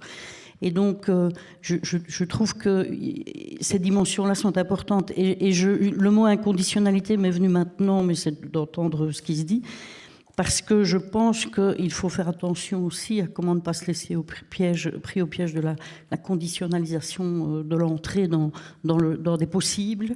Et notamment, ça a été dit dans la vidéo, moi je pense qu'il y aurait une énorme réflexion à faire dans le champ du Covid. Il y a besoin de plus de politique que jamais, plus besoin de démocratie que jamais. Et donc, attention à tous les pièges de la dématérialisation, de la digitalisation, attention à tous les pièges et les tentatives et les tentations faciles. Je pense quand même qu'on ne fait de l'éducation permanente, pour ma part, que quand les gens sont ensemble, physiquement, en train de faire, en train de se parler, en train de se confronter, etc. Et c'est un combat qu'il faudra mener, à mon avis, parce que ça me paraît important. Voilà, c'est un élément, peut-être qu'il apparaît décroché par rapport à ce qu'on dit, mais je ne le crois pas, parce qu'il peut modifier considérablement les choses et il peut peut-être provoquer d'intégrer les limites qu'il y a dans d'autres secteurs que nous n'avons pas aujourd'hui dans l'éducation permanente, alors que je trouve que c'est plutôt l'éducation permanente qui doit contaminer le reste pour sortir de l'ensemble de tout ça. Ça, c'est un point qui m'est venu dans la tête. Le deuxième point, c'est que quand on parle de contamination, donc les autres contaminations, les autres niveaux de pouvoir, etc., je pense qu'il y a aussi une contamination, ce n'est pas le bon mot dans ce cadre-là, je ne crois pas, mais il y a le fait qu'aujourd'hui, il n'y a pas assez de crédibilité accordée au travail fait par les acteurs d'éducation permanente dans la société en général, et notamment parmi les acteurs intermédiaires qui disent devoir consulter de la population, et qui aujourd'hui soit inventent leur consultation, qui est de la fausse consultation ou fausse participation, soit font allégeance, et ce n'est pas vraiment négatif ce que je veux dire, mais il n'y a que la citoyenneté non organisée qui est encore intéressante à écouter. Alors qu'il y a des gens, je veux dire, partout, qui rassemble des personnes, qui travaille, etc. Alors probablement qu'il y a une pierre à envoyer dans notre jardin, à tous. Hein, c'est comment on fait exister comme lieu pertinent, comme contenu pertinent, comme force avec les populations, ce qu'il y a à dire pour influencer les dispositifs politiques et autres, davantage. Parce que quand on voit la quantité que ça représente, la diversité que ça représente et la qualité que ça représente, il y a un problème lorsqu'on dit aujourd'hui qu'il faut inventer toutes sortes de bazar, etc. Alors, je n'ai pas dit qu'il ne fallait pas innover, je n'ai pas dit qu'il ne fallait pas inventer, je n'ai pas dit que les citoyens ne pouvaient pas sortir, etc. Mais je trouve qu'ici, c'est presque une perte de l'usage immédiat de quelque chose qui existe et qui a une force, une intelligence, des contenus variés, des contenus différents, etc. Donc comment est-ce qu'ensemble, ça, on peut le faire valoir ? Je trouve que ça, c'est... Donc je ne sais pas si c'est de la contamination, mais c'est peut-être autre chose, mais je trouve qu'il faut pouvoir se dire ça. Merci Christine. Je vois que vous avez pris le micro, vous voulez réagir ? C'est parce que j'ai anticipé que vous alliez faire le tour.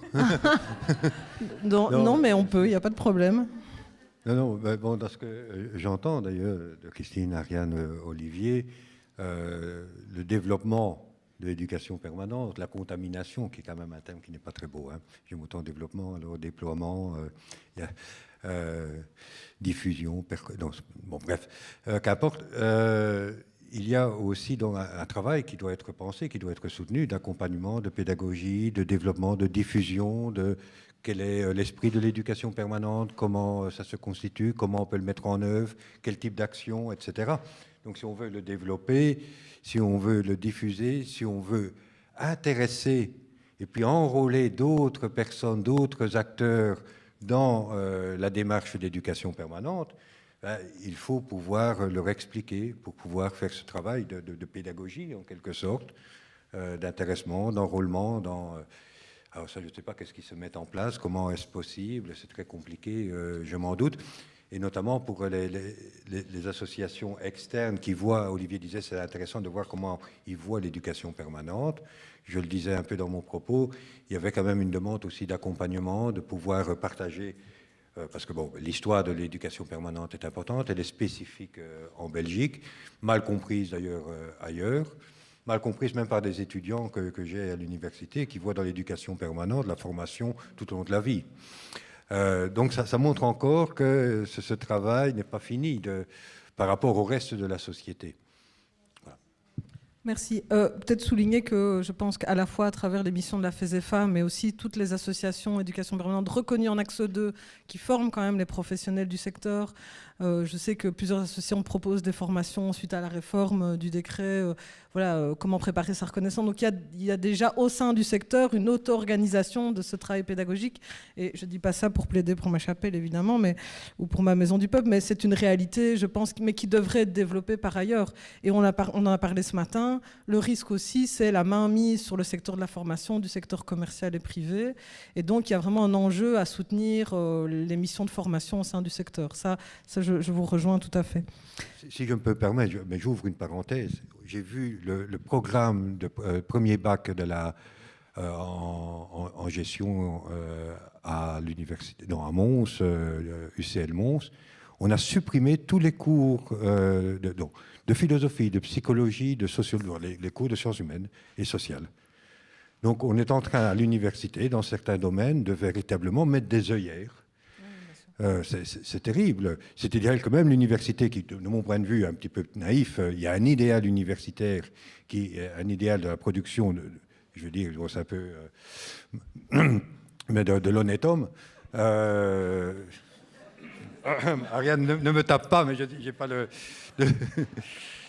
vieille référence, si tu veux, datée, mais qu'importe, c'est-à-dire, et de pouvoir développer quand même une conception humaniste, de comprendre les logiques de domination, de comprendre les logiques sociales qui structurent, y compris nos entreprises. On préfère leur donner de la comptabilité et du droit fiscal.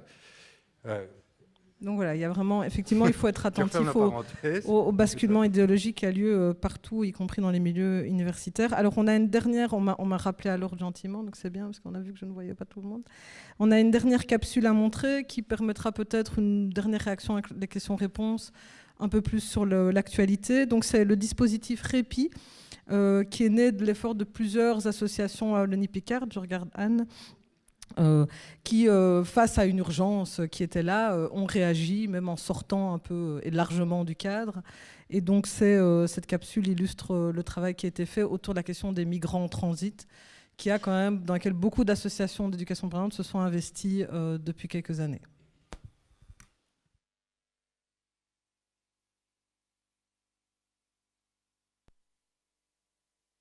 Est-ce que quand je m'engage en tant que bénévole pour aider les migrants, est-ce que je suis dans une relation d'égal à égal avec la personne? Ça nous apprend la richesse de la diversité. Ça nous apporte aussi la richesse de la rencontre. C'est un public vers qui spontanément on ne va pas. On est mis à l'épreuve parce que quand tu as 30 personnes qui passent la porte d'un coup, quand tu viens d'ouvrir à 16 h, ben, parfois c'est compliqué hein, parce que bon, tu te dis, faut faire des heures. Ouais. Et puis tu es ici, tu fais pas d'heures mais c'est utile, tu vois. C'est compliqué. Mais je trouve qu'on a toute notre place. La plateforme pour l'interculturalité à Tournai, la SBL PIT, rassemble des citoyens, des citoyennes et des associations qui travaillent à promouvoir la rencontre des différentes cultures présentes sur le territoire. Plusieurs de ces associations sont reconnues en éducation permanente. Le CIEP-MOC, les Femmes prévoyantes socialistes, Présence et Action culturelle, le CAL Picardie laïque et Lire et écrire. Une dizaine d'autres structures comme la Maison internationale de Tournai, les JOC ou la Maison médicale Le Guet sont également actives au sein du REPI ou de la PIT. Depuis 2 ans, certaines associations de la PIT, rejointes par d'autres, ont accompagné la création d'un dispositif d'accueil pour les personnes migrantes en transit, le dispositif REPI. Comme son nom l'indique, le dispositif solidaire REPI œuvre pour qu'un lieu de répit puisse être mis en place à Tournai, dans lequel les personnes en situation de migration peuvent avoir accès à une assistance juridique, une aide humanitaire de première ligne et plus simplement un moment de calme et de chaleur.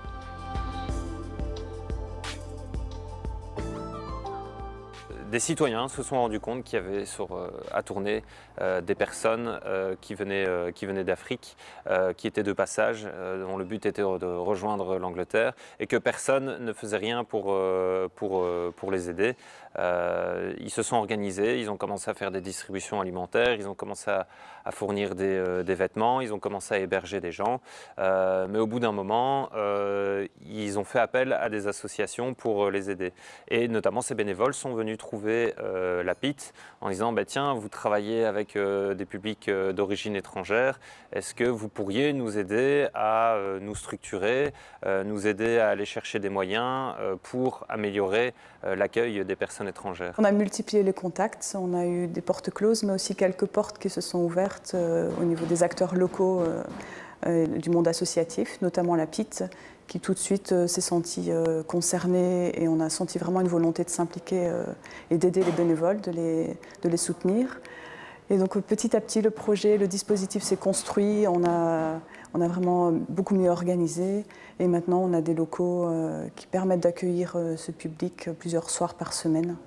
Et ça, c'est vraiment une bonne nouvelle.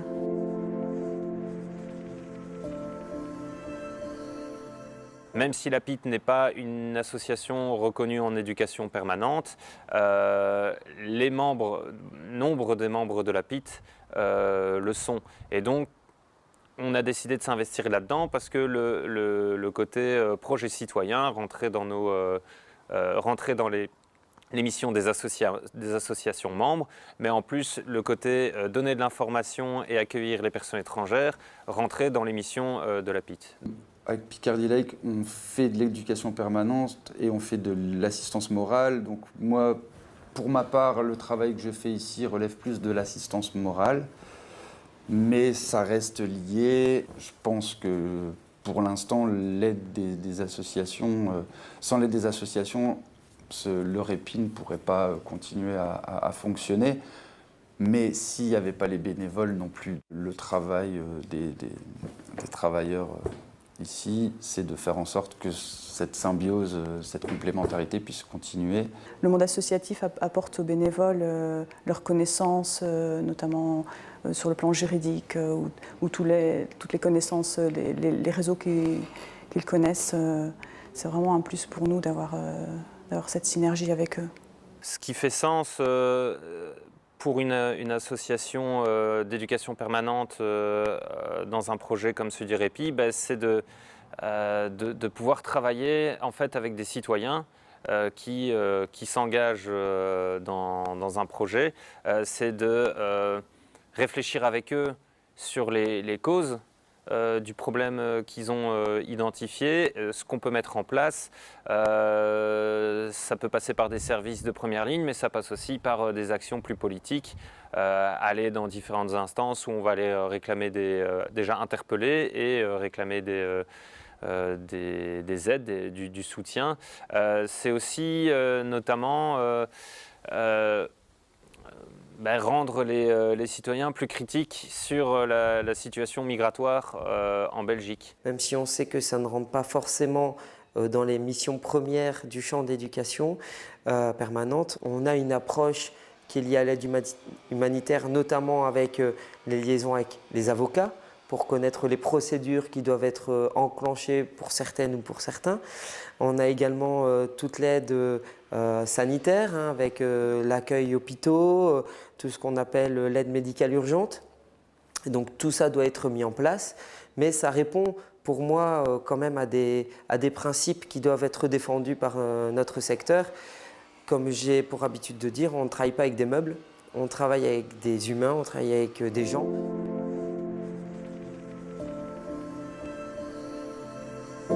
L'espoir pour l'avenir, ce serait de pouvoir pérenniser le projet. On aurait besoin d'engager du personnel et pour ça on est assez dépendant des subsides, parce qu'il faut quand même rappeler qu'on est là pour combler certains manquements.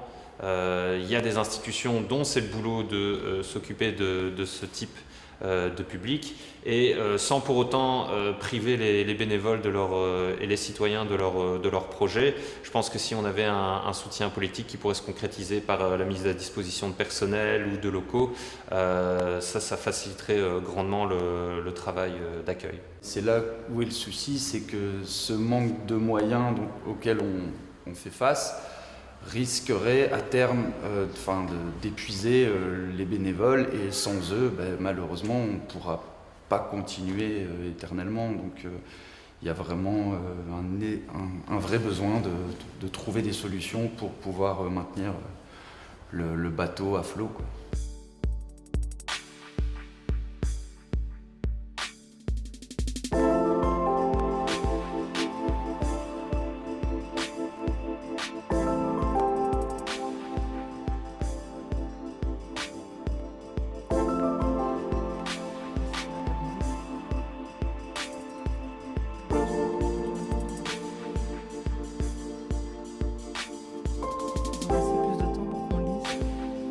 Voilà, donc c'était la dernière capsule qu'on diffusera cet après-midi. Je ne sais pas, je me lance comme ça vers Farah, mais je suppose qu'on pourra les revoir et éventuellement ça peut peut-être intéresser aussi pour présenter le secteur, et qu'elles seront peut-être disponibles sur le site internet. Peut-être je voudrais savoir si l'un d'entre vous veut quand même rebondir sur cette capsule par rapport à la question de l'urgence. En fait, on est dans le secteur d'éducation permanente doit partir du terrain, mais parfois aussi comme acteur professionnel, on est au contact de l'urgence et on est amené nous-mêmes à créer, comme c'est le cas ici, des structures rapidement, en soutien évidemment avec des citoyens, mais on n'est pas toujours dans des processus longs, on est parfois dans des processus urgents. La crise Covid, on l'a évoqué ce matin, beaucoup d'associations, et tant mieux, sont sorties de leur mission première pour agir, pour distribuer. Comment est-ce que ce changement de nom, c'est aussi cette opportunité-là, finalement, de pouvoir agir différemment? Je sais qu'à l'époque, quand il y a eu la crise des Gilets jaunes, beaucoup d'acteurs, et le PAC en tout cas, a regretté qu'on n'ait pas été plus vite sur les ronds-points avec les gens et qu'on n'ait pas eu cette capacité d'enlever les œillères. Ça nous a marqué, je pense que ça a changé notre manière de voir le travail. Est-ce que l'un de vous suite à cette dernière crise qui nous frappe et qui est loin d'être finie, malheureusement, il faut réagir sur cette notion d'urgence.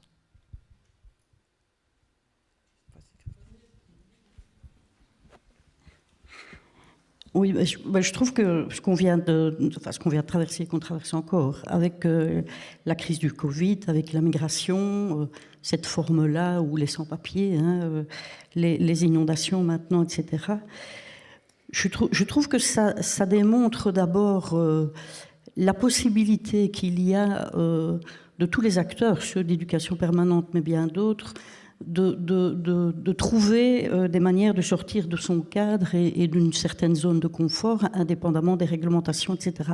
Mais je trouve que ça dit aussi comment une lecture des réglementations de chacun, parfois, est surdimensionnée par les acteurs qui sont financés par ceux-ci et parfois se coincent eux-mêmes dans l'impossibilité à.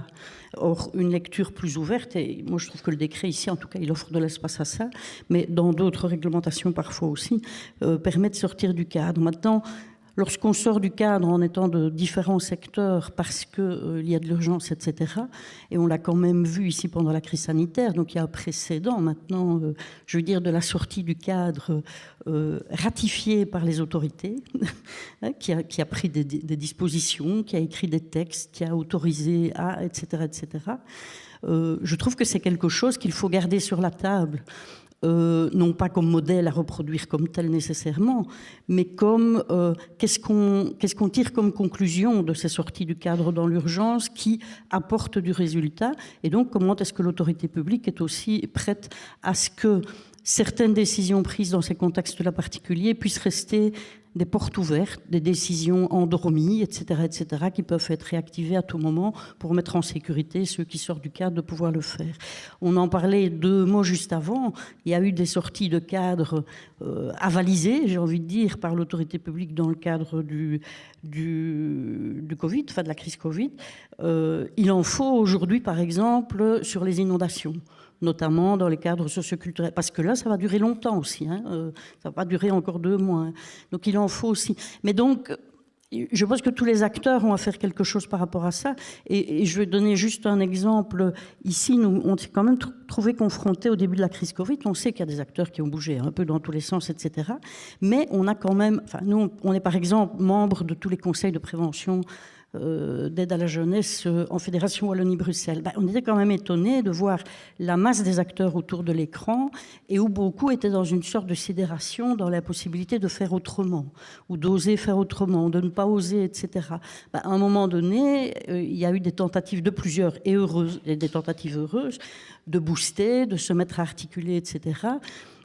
Pour utiliser les ressources au service des populations. Donc voilà, si on l'entend à partir des populations. Alors après, on a des réalités comme celle-là, hein, avec, en effet, il faut des moyens financiers, etc. Comment est-ce qu'on articule ça avec le fédéral, la région wallonne, etc., etc. Mais c'est peut-être là qu'il ne faut pas laisser s'endormir ce qui vient de se passer avec la crise du Covid, ce qui se passe avec la crise migratoire, ce qui se passe avec la crise des inondations, pardon. Et il y a un exemple pour le moment qui est en train de se travailler, je le partage parce qu'on pourrait le faire de la même façon. Au niveau des CPS, dans le cadre de la crise du Covid, on est arrivé, pas que nous, plein d'acteurs, et en accord régulièrement avec les fédérations de CPS. Parfois, nous, on aurait voulu encore aller plus loin, et parfois on a gagné, parfois on a perdu, mais de tas d'assouplissements qui ont eu lieu pendant la crise du Covid. Et ce sur quoi on est en train de travailler maintenant, c'est de reprendre tous ces assouplissements législatifs, de regarder en quoi c'était mieux pour la population, malgré la crise Covid. Donc en quoi c'est mieux pour la population, même s'il n'y avait pas eu le Covid, quoi, autrement dit, hein, aujourd'hui, et de mettre ça au travail en imposant, j'ai envie de dire, parce qu'honnêtement, naturellement, l'administration publique fédérale ne le demande pas, donc en s'imposant dans les pieds de l'administration publique, des cabinets, etc., pour dire, eh mais non, hein, on ne fait pas simplement... return, quoi, hein, on repasse à la case d'avant, parce que d'abord, les événements ont fait que la société a bougé, etc. Mais aussi, puisqu'on a constaté que, dans le fond, certains dispositifs sont adaptés, sont meilleurs par rapport aux besoins de la population, etc., comment est-ce qu'on le garde? Donc moi, j'ai envie de dire que c'est faire éducation permanente aujourd'hui. Donc, qui peut le faire? Comment le fait-on? Avec qui le fait-on? À quel endroit le fait-on? On peut se réunir lundi matin. ce qui a été ouvert pendant cette période, qu'est-ce qu'on garde? Qu'est-ce qu'on garde non seulement sur le terrain, mais dans les dispositifs législatifs, organisationnels, pratiques, etc. Sinon alors on aura fait du pansement. Et moi, c'est ça que je dis, la limite parfois. On a raison d'en faire, mais on doit aller plus loin. Alors, Ariane, Olivier avait demandé discrètement. Si ça marche? Ah oui, c'est juste pour inverser la question de l'urgence, parce qu'il y a la question comment est-ce qu'on répond dans l'urgence à des besoins de personnes, comme Christine le disait, mais il y a aussi, pour moi, la question du rôle que l'éducation permanente peut jouer pour réinterroger la notion d'urgence, dans le sens où tous les exemples de crise que Christine vient de citer, que ce soit la crise de l'accueil, les climatiques, évidemment la question de la précarité, de la pauvreté et la pandémie, en fait, ça fait des décennies que les militants savent que ça va arriver et c'est pas, enfin, en soi, tout d'un coup, on est pris dans une urgence, mais on peut délibérer, on peut...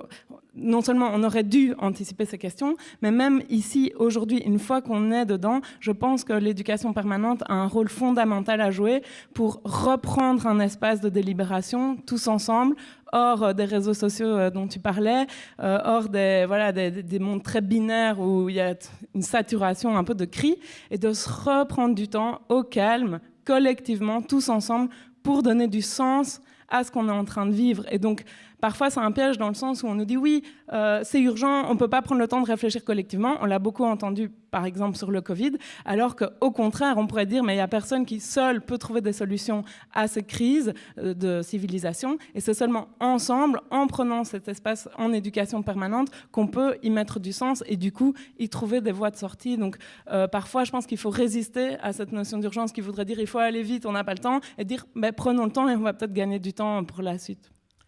Merci. Je laisse à Olivier le mot de la fin, en tout cas, de ce tour juste à nous, parce que maintenant, on va demander l'avis des autres gens, ce qui est quand même pas mal pour une après-midi qui veut faire de l'éducation populaire. Donc voilà, je te laisse réagir. Donc je ne vais pas m'étendre trop, mais je pense effectivement que le mot urgence n'est pas le bon mot. On est dans une sorte de société en mutation, et donc les mutations disent des crises. Et se vivent par des crises, et il y a des tas de crises, et donc il faut que probablement les dispositifs s'assouplissent pour s'adapter à une logique de crise ou de mutation. Hein. Et ça, c'est effectivement, on voit bien qu'il y a là des choses qui peuvent s'installer, ou en tout cas se rendre disponibles d'une certaine façon pour la prochaine crise. Même si on n'a évidemment pas envie d'une prochaine crise, mais probablement que d'autres crises arrivent et que...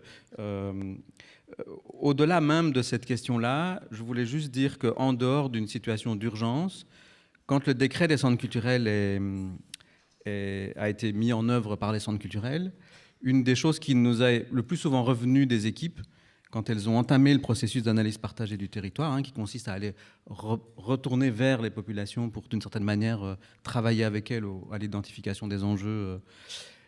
Ce que les équipes professionnelles nous ont dit, c'est qu'elles ont eu le sentiment de revenir à leur métier de base et de départ. Et là, il y a quelque chose d'intéressant aussi sur ces logiques d'adaptation. Et donc nous, pour revenir à l'inspection, au regard qu'on peut porter, nous, du regard qu'on porte là-dessus, et qui est un regard qui doit aussi pouvoir s'assouplir. Et en réalité, le décret ici de 2018 le permet, puisque d'une certaine façon, les cas de questions, on peut y répondre quel que soit l'état de crise ou de non-crise dans laquelle on se retrouve. Alors qu'on n'aura peut-être pas pu faire le nombre d'heures ou le nombre d'études ou d'analyses, peut-être pas. Peut-être oui, peut-être pas. Mais en tout cas, les cas de questions, on aura pu y répondre. Et donc là, il y a quelque chose d'intéressant à peut-être élargir en disant finalement, est-ce que ce n'est pas plus intéressant de regarder ça quand on regarde un opérateur que d'aller compter. Enfin, je ne reviens pas sur la question, mais il y a là un enjeu de débat qui peut s'ouvrir maintenant alors. Comme on a déjà un peu grignoté, si vous voulez bien, en fonction du nombre de questions, on y reviendra. Est-ce qu'il y a des questions? Il y en a, j'en suis sûre, mais après il faut oser. Ah, voilà, monsieur. Levez bien la main parce que ça facilite vraiment le travail de la personne qui donne le micro, qui n'est pas une tâche toujours facile. Non, moi je réagis tout de suite à une chose. Je vous trouve bien optimiste dans les réactions par des gens qui ne sont pas éducation permanente, mais où il y a eu dans les décrets une volonté d'impacter par éducation permanente, parce que moi, sur mon terrain, en tout cas, j'ai plutôt entendu des gens, par exemple du secteur culturel, dire « Waouh, qu'est-ce qu'on me fait chier maintenant à essayer de retourner vers la population ? Comment je vais faire ? Et qu'est-ce que je vais... Et donc, il y a des tensions là-dessus. Il n'y a pas que...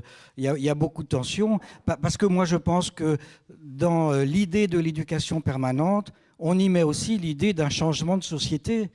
Et qu'il y a des gens qui sont rétifs au changement de société. Voilà. Merci pour cette première question. En tout cas, ça va, ça donne le ton. On va en prendre 3, comme ça, après, je passerai la parole. Farah, et puis Monsieur Carton.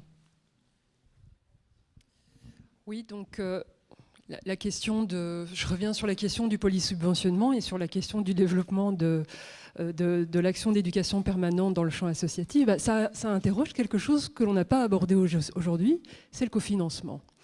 On est depuis très très longtemps dans ces logiques où on mène des actions effectivement cofinancées par plusieurs pouvoirs publics, par plusieurs dispositifs, en se disant que c'est une action unique, une action qui garde du sens parce qu'elle reste collective, qu'elle reste globale. Mais quand on arrive aux justifications, du coup, cette action, elle est complètement explosée. Il faut devoir justifier des dépenses dans tel ou tel dispositif. Et ce qu'on oublie très souvent, en tout cas ce qu'oublient les autorités qui pensent la façon de contrôler, c'est qu'on est très souvent financé par des forfaits. Donc on ne paye pas au coût réel de ce que nous coûtent les travailleurs, de ce que nous coûtent effectivement les frais de fonctionnement, les frais d'activité. Comme exemple, pour l'éducation permanente, on est seulement à 91%, mais on nous demande 100% des exigences. Quand on voit par exemple les emplois qui sont financés, ils ne sont jamais financés au coût réel. Il faut toujours que l'employeur apporte des moyens supplémentaires. Alors soit effectivement c'est de devoir développer des sources de financement alternatives, et c'est toute la question de la marchandisation, soit c'est de devoir grignoter sur les subventions de fonctionnement et d'activité. Donc ça ne permet pas parfois de développer davantage de projets. Ça demande de faire des économies sur les espaces qu'on occupe. Ça demande toute une série de restrictions. Et donc je voudrais aussi que ce changement de titre réinterroge la manière dont on contrôle le cofinancement. Et pour preuve, c'est la façon dont on contrôle l'utilisation des moyens emploi dans le décret de l'emploi socio-culturel, auquel relève toute une série de secteurs de la communauté française, du socio-culturel. Alors aujourd'hui, quand il faut valoriser les dépenses de travailleurs, c'est à coût de taux d'affectation. À combien un travailleur qui est affecté à plusieurs missions, il est en termes de pourcentage dans tel ou tel secteur, dans telle politique, dans tel dispositif. Et ça devient compliqué parce qu'en faisant cela, en fait, l'employeur perd des moyens. Et il perd les moyens parce qu'en sectorialisant les choses, on a l'impression, en tout cas, les personnes qui contrôlent pensent qu'il y a du double subventionnement. Il n'y en a pas parce qu'on est dans un système forfaitaire. Et donc, l'employeur cherche toujours à avoir des moyens supplémentaires pour pouvoir cofinancer son emploi. Donc, je pense qu'à un moment donné, quand on parle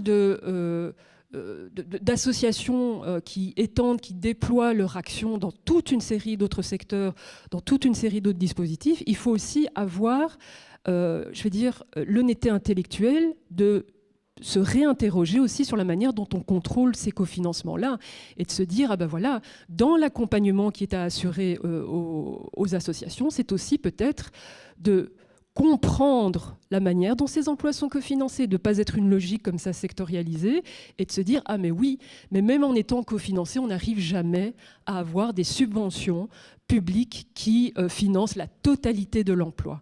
Voilà, c'est une question fondamentale à se poser parce que moi, personnellement, en tant que fédération, et tu le sais très bien parce que c'est des discussions que nous avons dans des espaces de discussion, de dialogue, se pose la question du cofinancement des emplois en communauté française. Alors, soit la communauté française paye le coût réel de ces travailleurs, elle n'en a pas les moyens et elle n'en aura pas les moyens demain, soit on accepte d'avoir une souplesse dans la façon de contrôler l'utilisation de ces moyens-là.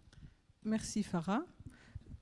C'était plutôt une remarque qu'une question, mais c'est pas grave. Monsieur Carton, oui. Oui, je m'appelle Luc, et c'est une observation aussi. Le changement de titre de décret, pour moi, exprime encore autre chose que ce que vous avez évoqué. Il exprime la conscience grandissante de la fragilité de la démocratie. Et cette conscience, on l'a d'abord ramassée inductivement, je dirais, à partir des problèmes rencontrés par les associations polysubventionnées. Et ces problèmes s'exprimaient en termes de conflits, de contradictions fortes entre les logiques publiques qui s'incarnent dans l'éducation permanente et les logiques publiques qui s'incarnent dans les politiques publiques régionales, pour la plupart. Pour vous donner un exemple ou raconter une histoire, j'ai tenté à un moment donné de provoquer, avec la complicité du cabinet de la culture, qui en plus à l'époque avait la double compétence, de provoquer une rencontre entre l'inspection régionale des affaires sociales et l'inspection de la culture, à propos d'une association qui justement travaille dans la santé mentale et dans la psychiatrie démocratique. Eh bien, j'avais l'impression d'être à la frontière de la Biélorussie, enfin, en exagérant un peu, mais on était devant une inspection des affaires sociales qui ne voulait entendre que des conformités, des chiffres, des normes, et en rien ne voulait entendre une dynamique d'émancipation. C'était affolant. Maintenant, au-delà de cela, je crois que nous pouvons maintenant, même 3 ans après, avoir une conscience encore accrue de la fragilité de la démocratie, à voir comment tous nos gouvernements ont de la peine à se référer aux droits humains, par exemple en matière d'accueil de l'exil, et où la Convention de Genève paraît méconnue de la plupart de nos dirigeants fédéraux en Belgique, en tout cas, et comme le président Macron qui s'affolait du risque d'immigration illégale en parlant le jour de la chute de Kaboul. Bon. Donc, cette fragilité de la démocratie, elle nous porte à concevoir, et c'est ça, à mon avis, l'essentiel du changement de titre de décret, qu'aucune politique publique aujourd'hui ne peut être valablement déployée sans s'appuyer sur un mouvement de citoyens structurés et qui porte la critique politique, culturelle, économique et sociale du désordre établi. Toutes les politiques publiques ont un besoin fondamental de cela. Et cela, c'est justement ce que l'éducation permanente peut faire quand elle chevauche, quand elle s'incarne dans les autres politiques publiques. Merci, Luc. Je vous écoute. On va prendre une dernière prise de parole ou peut-être question. N'hésitez pas. Surtout quelques réflexions. Donc, je me présente, Patricia Hubert, directrice générale adjointe, service général éducation permanente jeunesse au ministère de la Fédération Wallonie-Bruxelles. Donc, déjà la première chose, puisque le matin je vous suivais en ligne, et je n'ai pas eu l'occasion, évidemment tout le monde ne le fait pas systématiquement lors de sa prise d'intervention, mais de souhaiter un bon anniversaire à la FESEFA, puisque c'est bien pour ça que nous sommes là. Donc je rassure Farah, ma prise de parole n'est pas une réponse à ta propre intervention sur l'écofinancement. Nos débats, comme elle le signale, se font dans d'autres instances. Et plus sérieusement, ce que je voulais dire, c'est que justement, Farah, au matin, dans son discours d'introduction, qui était d'ailleurs relevé par Freddy Cabarro, qui était tout à l'heure avec vous, a parlé des gens. Et donc ça m'a remis, et Olivier est avec nous sur ce chantier, en mémoire les débats que nous avons eus au sein de l'AGculture dans le cadre de la rédaction du contrat d'administration de la fédération, donc partie culture, où vraiment un des objectifs, c'est de remettre les populations au centre. Et c'est vraiment cela qui guide notre réflexion. Et donc on sent ici aussi, dans tout ce qui est dit, c'est vraiment les populations au centre, les gens, comme l'a dit Farah. Ce qui me fait dire aussi qu'il ne faut pas oublier que, bien sûr, il y a cette transversalité, mais que le P fait bien partie des politiques culturelles. Et donc, moi, je rejoins Christine Mailly. À un moment donné, elle dit « Attention de ne pas glisser vers de la réparation sociale », parce que là, on est dans autre chose. Et j'ai bien aimé sa définition, ou en tout cas sa prise de parole, lorsqu'elle dit que c'est construire avec les gens ce qu'ils vont porter avec les associations et dont ils vont se saisir et pouvoir avoir une expression critique, d'ailleurs dans l'espace public par rapport aux problématiques qu'ils vivent. Ce que je voulais dire aussi, c'est que la réforme du décret, elle est nouvelle. Donc, bien sûr, on l'a pensée ensemble, on l'a co-construite, mais il y a des choses pour lesquelles on va appliquer, bon, j'aime pas trop ce mot, mais c'est une forme de monitoring, donc de suivi, et de voir ce qui marche, ce qui ne marche pas, pourquoi, et d'ajuster si besoin. Et à ce niveau-là, il y a un espace de concertation qui est prévu et qui, grosso modo, se dessine de la même façon que le groupe de travail ou le groupe qui a été chargé de l'évaluation, avec à la fois le Conseil de l'éducation permanente, l'administration et la fédération représentative sectorielle. Sur la question de la... Je ne dirais pas la dissémination de l'EP, je préfère la pollinisation de l'EP, de la transversalité. Freddy Cabarro a soulevé une question aussi ce matin, et je pense qu'elle est importante, c'est la question de la visibilité et de l'identité de l'EP. Donc on voit bien que, avec le changement de l'intitulé, mais qui, comme le disait Ariane, ça aussi, ça concrétise quelque chose qui était déjà en marche. L'EP est vu comme une philosophie d'action, on l'identifie plus à travers sa démarche, mais à un moment donné, je pense que pour l'extérieur, quand on parle d'éducation permanente, on ne sait pas trop de quoi il retourne. Et je pense que, alors je vais dire le mot secteur, mais beaucoup d'entre vous ici l'ont utilisé aussi, voire même le champ de l'éducation permanente qui, par le décret, finalement n'existe plus. Je pense qu'on gagne à mieux définir et à mieux visibiliser ce qu'est l'éducation permanente. Et pour finir, parce que je vois bien que le temps tourne et que je suis un peu longue, comme dirait Freddy, prochaine fois je viendrai à la table aussi. Mais voilà, ça c'est une boutade. Je vous cède volontiers ma place si vous voulez. Je vous cède ma place si vous voulez. Non, c'est une boutade par rapport à ce que j'ai entendu le matin. Et donc je terminerai aussi par quelque chose que j'ai entendu justement dans les vidéos et vraiment que je trouve tout à fait charmante mais représentative aussi de l'éducation permanente. C'est les propos de Christian Legrève quand il dit il ne faut pas se laisser mettre en forme. Donc voilà. Merci. Mais merci pour ces réactions, y compris à ce matin. Donc, c'était tellement bien en vidéo que vous avez décidé de venir en présentiel. Et ça, c'est un signe que le travail a été bien fait.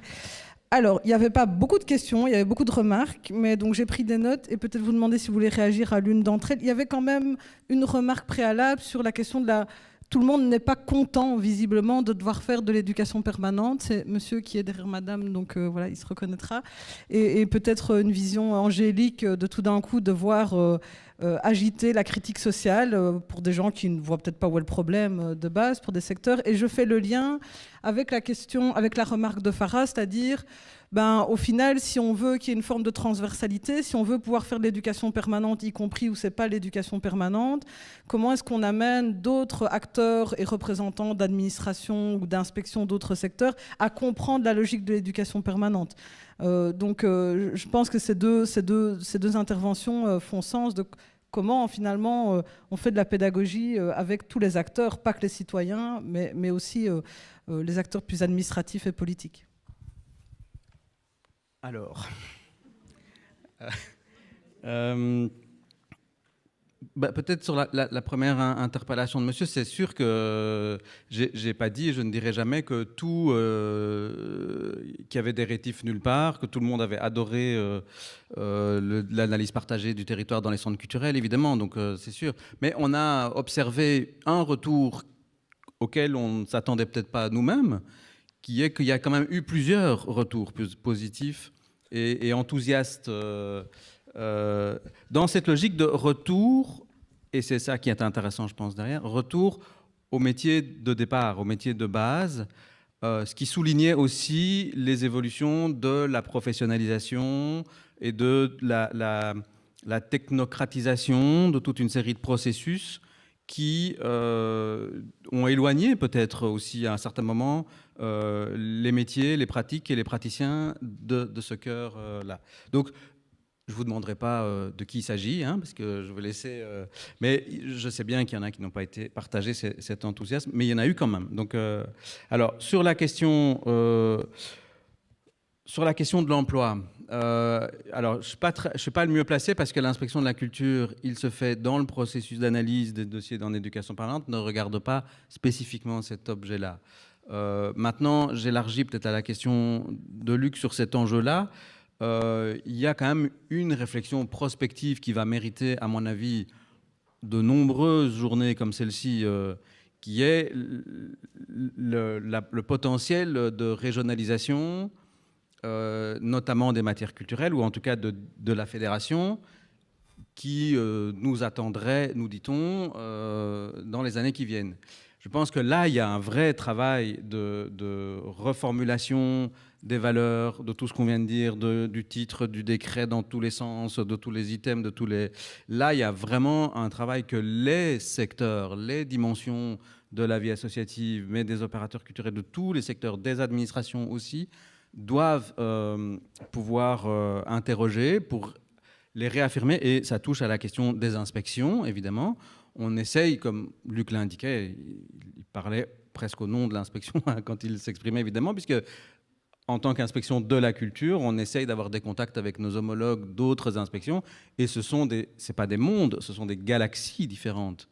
Il n'y a aucun point commun, quasiment, à part que ça a le même nom, mais sinon, ça n'a aucun... donc il y a là quelque chose qui... Alors, il n'y a même pas l'espace d'y réfléchir. Donc voilà, là, il y a quelque chose qui devra peut-être être travaillé. Mais plus largement, il y a la question de la régionalisation, qui, à mon avis, est un enjeu vraiment majeur, dont l'ensemble des acteurs, pas seulement nous et vous ici, doivent s'emparer. On a quand même des indices. Avec Patricia, on partage des notes qui nous sont adressées, qui nous sont demandées par le gouvernement, etc., sur cet enjeu-là. Donc je pense quand même que c'est pas seulement un mot qui est balancé de temps en temps comme outil de communication par les uns ou les autres. C'est une vraie question, et je pense qu'il y a un vrai travail de remobilisation des valeurs qui doit pouvoir s'incarner. On imagine, quand on phosphore un peu, à une réflexion sur une sorte de grand décret chapeau qui intégrerait l'ensemble des autres décrets et qui pourrait s'appeler décret émancipation, dignité humaine, quelque chose comme ça, et qui pourrait être une porte d'entrée à la remobilisation de l'ensemble des valeurs dont on a parlé toute l'après-midi et ce matin certainement. Merci Christine, je vois que tu as pris le micro. Oui, dans la foulée de ce que tu viens de dire, je ne pensais pas commencer par ça, mais je vais m'accrocher à ça. Moi, je me réjouis d'entendre le fait qu'en effet, il y ait des valeurs remises sur la table, des gens qui les pratiquent, des gens qui les défendent dans les administrations, parfois dans certains cabinets, sur le terrain, etc. Et tant mieux. Ce que j'ai envie de dire, c'est... Mais ne lâchons pas de terrain en Fédération Wallonie-Bruxelles pour aller vers la région Wallonne, parce que il faut être fort et renforcé à l'intérieur de la Fédération Wallonie-Bruxelles. Et je vais peut-être jeter un pavé dans la mare, mais moi je peux expliquer autant d'exemples aussi rigides et psychorigides en Fédération Wallonie-Bruxelles qu'en région wallonne, que j'ai connu par la pratique, que je connais encore aujourd'hui. Alors, entendons-nous, je suis convaincue qu'en Fédération Wallonie-Bruxelles, il y a le ferment, il y a le décret d'éducation permanente, il y a des gens, etc. Mais consolidons ça, renforçons ça, donnons du corps à la... C'est un peu comme quand deux groupes en difficulté ont à se rencontrer. Il est plus intéressant qu'ils produisent chacun quelque chose de fort pour avoir des choses intéressantes à échanger, un rapport de force plus égalitaire.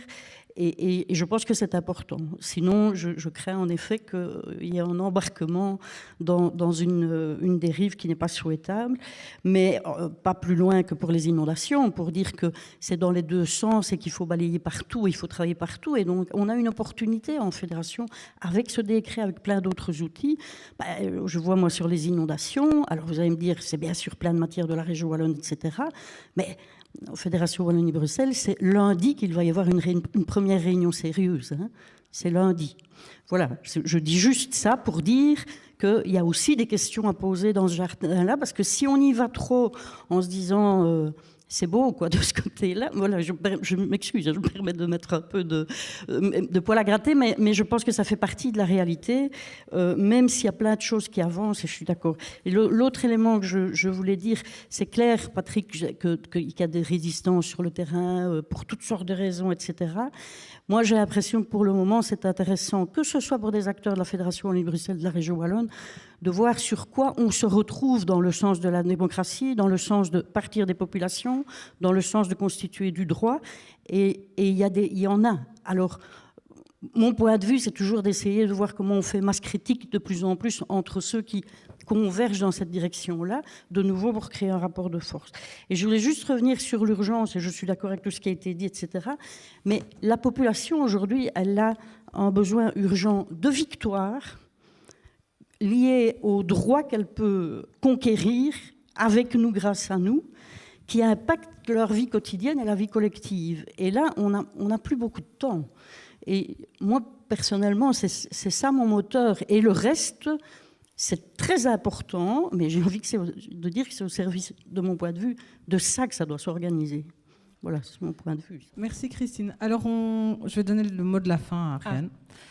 Le mot de la fin. En fait, je me disais qu'on avait été quand même assez positif là dans notre débat sur la masse critique, la réforme, ce dispositif qui est précieux comme un trésor. Je pense qu'il est même unique au monde. Mais peut-être quand même alors le mot de la fin pour finir sur quelques alertes, parce qu'on a dit qu'on n'avait jamais eu autant besoin d'éducation permanente et de démocratie. Et pour autant, j'ai l'impression que c'est un peu le contraire qu'on fait pour le moment. Et je ressens vraiment qu'il y a beaucoup d'attaques associatives aujourd'hui. Peut-être prendre quelques exemples. D'abord, on le sait, c'est quand tous les secteurs marchands avaient repris, la culture, ça a été le dernier secteur à pouvoir reprendre. On voit aussi qu'il y a de plus en plus d'attaques très ciblées sur les réseaux sociaux contre des associations d'éducation permanente qui ne font que leur travail de développer l'esprit critique en toute autonomie associative. Peut-être prendre l'exemple aussi de la polémique sur les marches non mixtes. En fait, je pense que ce n'était pas tant une attaque contre Sarah Schlitz, mais contre tout le secteur associatif, puisque c'est un moyen d'action historique et que toutes les conquêtes et toutes les victoires ont été aussi acquises par des formes de non-mixité quelque part. Donc, je pense qu'il faut être vigilant et peut-être finir alors avec le Covid Safety Ticket, qui est l'actualité là en ce moment. On ne va pas refaire le débat maintenant, mais je vous renvoie lire la carte blanche qui a été publiée hier dans le soir par plus de 1500 personnes dans le cadre de Still Standing for Culture, et qui alerte finalement sur le fait que cette généralisation du Covid Safety Ticket dans la culture est vraiment une dangereuse dérive par rapport à la démocratie. Merci à vous quatre, merci à vous tous et toutes. On me demande de céder la parole et puis après on doit descendre de scène. Voilà, il y a une procédure que je suis très docile en la matière. Donc je cède volontiers la parole à Mathieu Lalo, qui est conseiller auprès de la ministre de la Culture et qui vient la représenter pour une intervention plus politique. Oui, on doit descendre.